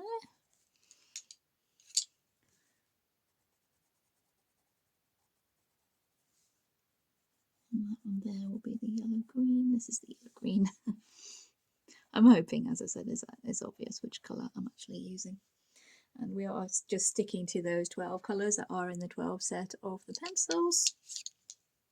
And I think we've got quite a nice range of colours going on just from those 12 set of pencils, to be honest. I'm going to put a very light layer of the orange down here and try and overlay the yellow on top of that and see what we get.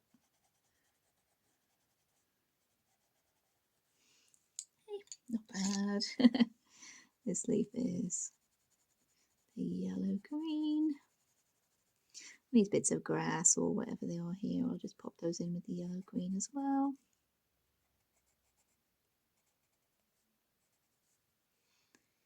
And what have we got going on here? This is a kind of a greeny yellow, so maybe even with a little touch of orange. That's a very good colour. This one is the light green.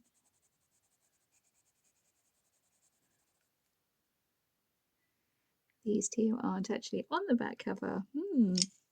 Okay. Little touches of orange to these ones. And this one, we have a pale orange coming up the top there. Coming out into the yellow, we have more of an orange kind of band there. Slightly darker. On the other side would be more of the red orange.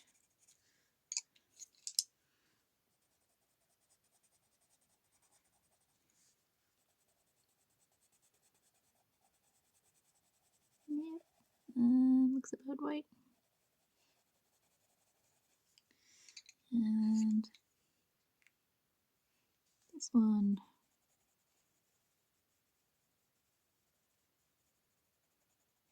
try doing a darker light green and darker yellow green towards the base of the leaf there, and then kind of ease off a little bit towards the tip so we can go over with the white and see if we can get a nice pastel colour for the tip of that leaf. That seemed to be working quite well. Some blending on that one there.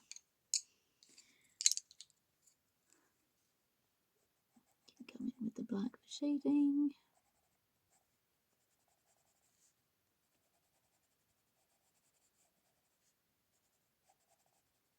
Okay, and that is pretty much everything that is actually on the back cover. So everything else we will be making up now. And these leaves here, I'll bring in some of the orange and the yellow towards the tip, I think. Maybe a little bit of the green. We can have some fun and just go for it now. Make it up. Do our own little colours. It doesn't matter.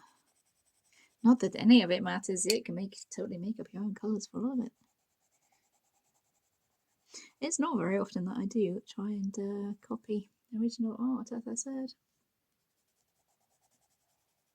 But I thought it might be fun to try with a very limited set of pencils and see what we could get going on. And I'm quite happy with it, to be honest with you, the amount of colours we've actually gotten out of these pencils.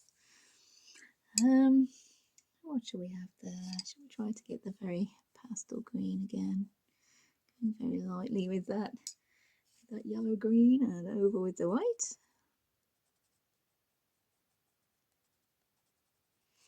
Yep. So for these leaves here, let me see.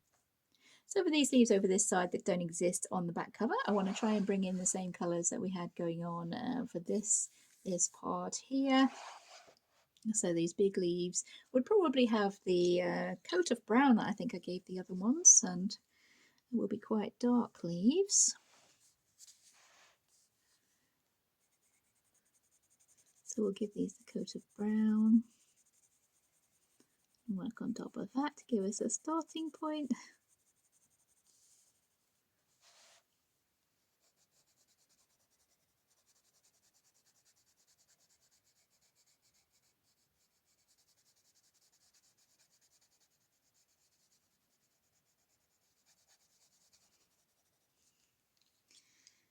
And what was the rest? Let's try going darker with the brown. Maybe blend from the brown out into the red orange. Let's see if that will work. So yeah, we do have free reign with these leaves here because there isn't any on the actual cover. So this is the red orange.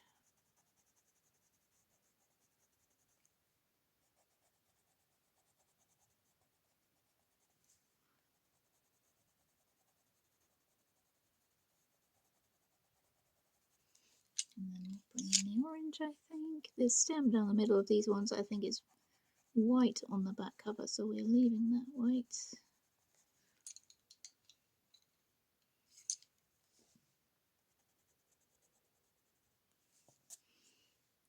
There we go, looks pretty much the same as the other side. I can't remember if I went over with white, even though it was like an hour or so ago. I can't remember, so I'll go over with the white anyway. That's working quite nicely, so we'll do the same for this other leaf here. And then these little ones that seem to be brown, red and orange.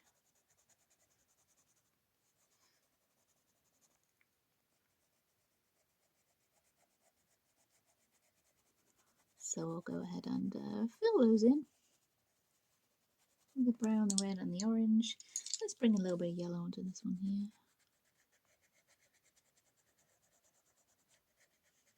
And why not?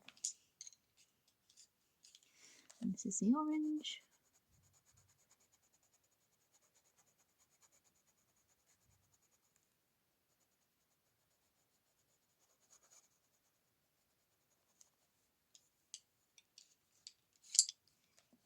A bit red orange for this bit that's kind of flipping over there. And yep, those will do, I think. And these leaves here on the other side of the page, we have got those. I think they have a coat of brown and then red, orange, orange and yellow. So maybe we can go for that. Maybe we'll bring in a few, maybe a couple of the same as these colours here that we had going on. Not entirely sure. Maybe that this one and that one. I think we'll do with the bright. Did I say this one with the brighter green and the orange?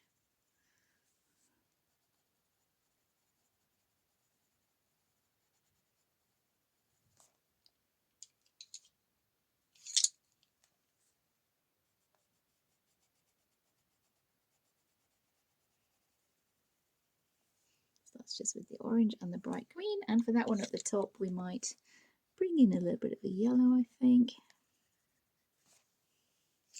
And then the bright green.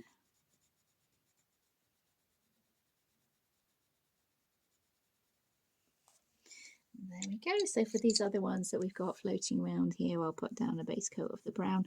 I think that's what I did the other side. I'll put down just a very, very light coat of the brown. And then just the one big leaf left to do, and we are done. It's gone very, very quickly, to be honest. Yeah, I didn't expect it to be done this quickly. But we have actually got most of the picture coloured. Did I go for red, orange? So this is red, orange.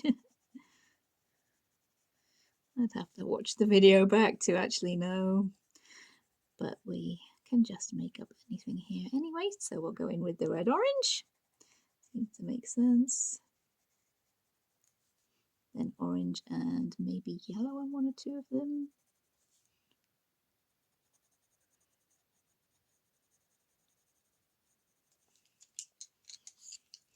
So here's the orange. That one full orange. Bring some yellow into that one maybe. Orange. Some yellow on that one.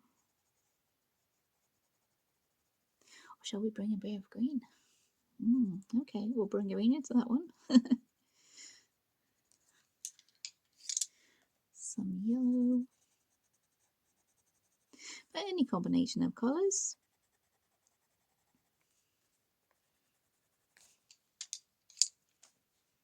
Green into that one, did we say? Yeah, I think green into that one.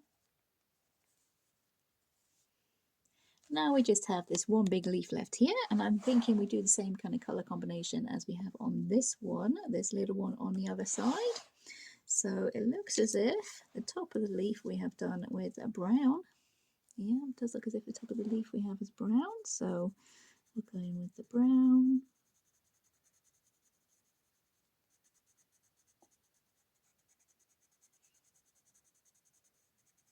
And then we go down through red, orange, orange and yellow.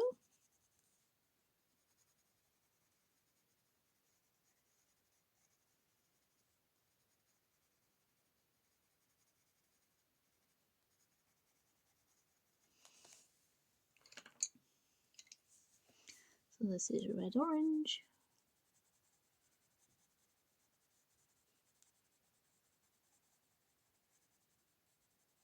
Trying to keep to one layer or maybe two where we're overlapping here, because overlaying doesn't work super well. We have done it quite a lot considering I wasn't planning on doing it at all, but we've overlaid a bit just to experiment with the colours. I think we've got some quite nice combinations actually working out. We've gotten a lot more colours than I thought we could have gotten with a 12 set of pencils. There's the red orange. Then we went to an actual orange.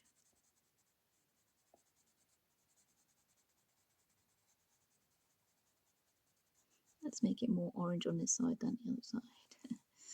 This side will be a little bit of orange and mostly yellow, I think. But we do need to get the orange around these leaves because the middle part of this plant is the yellow.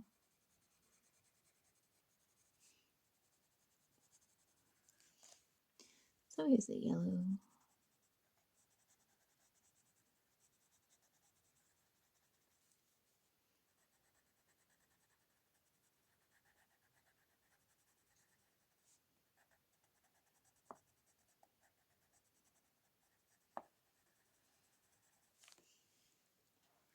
And we'll just do the middle part of this leaf here, and then we're done.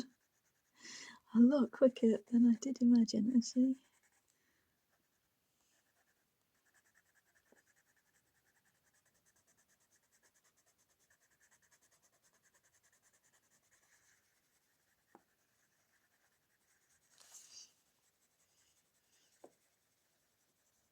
And there we go. I think we can be calling that done now. So I'll zoom us out and we'll have a look at the whole picture, see how well we did with just a 12 set of Crayola pencils. So there we are zoomed out to see the full picture, and I have to say I'm pretty impressed with the range of colours we did get from those pencils, and it was pretty quick to do actually, probably because I decided not to go for lots and lots of layers because that isn't really something you can do with Crayola pencils super much. I just stuck to maybe one. I think we had 2 or 3 layers in places where I was trying out different colour overlays and stuff to get different shades of green and things like that, but on the whole I think there's only one layer of pencils focusing more on the blending rather than the layering. I did stick as much as I could to the colours that were on the back cover, and I'll just show us over a little bit here so I can put up on the other side of the page the photo I did take. I was using it as reference to the back cover, and you can see I did stick as much as I could to those colours. I did change a few little things in places, and some of the leaves didn't actually exist on the back cover, so we had to make up a little bit of colouring there. I'm really pleased with the end results, and I think it does show that you don't really need full sets of expensive pencils to actually get something that is really pretty. It was really a fun one to do. I'm really getting out of my comfort zone colouring this month and trying not to colour people. So that's been really interesting for me. And even though there is a lot of leaves and foliage and stuff in this picture, every leaf is pretty much different, I think. So that's helped everything not to be too repetitive or anything like that. And it was fun trying to get as many different colour combinations as I could out of just those 12 pencils. So yeah, hopefully that has been interesting for you guys to follow along with as well. Please feel free, follow along, use the same colours, use your own different colours if you like. I just went with those because that was on the back cover. That was my original inspiration, and I figured that might be quite easy to try and actually get with these 12 pencils, even though we didn't have a pink. We had to use the red and improvise a little bit. I think we've turned out really pretty there. So yeah, thank you so much for watching, everybody. If you did enjoy the video, please consider liking and subscribing. Take care, everyone, and I'll see you in future videos. Bye.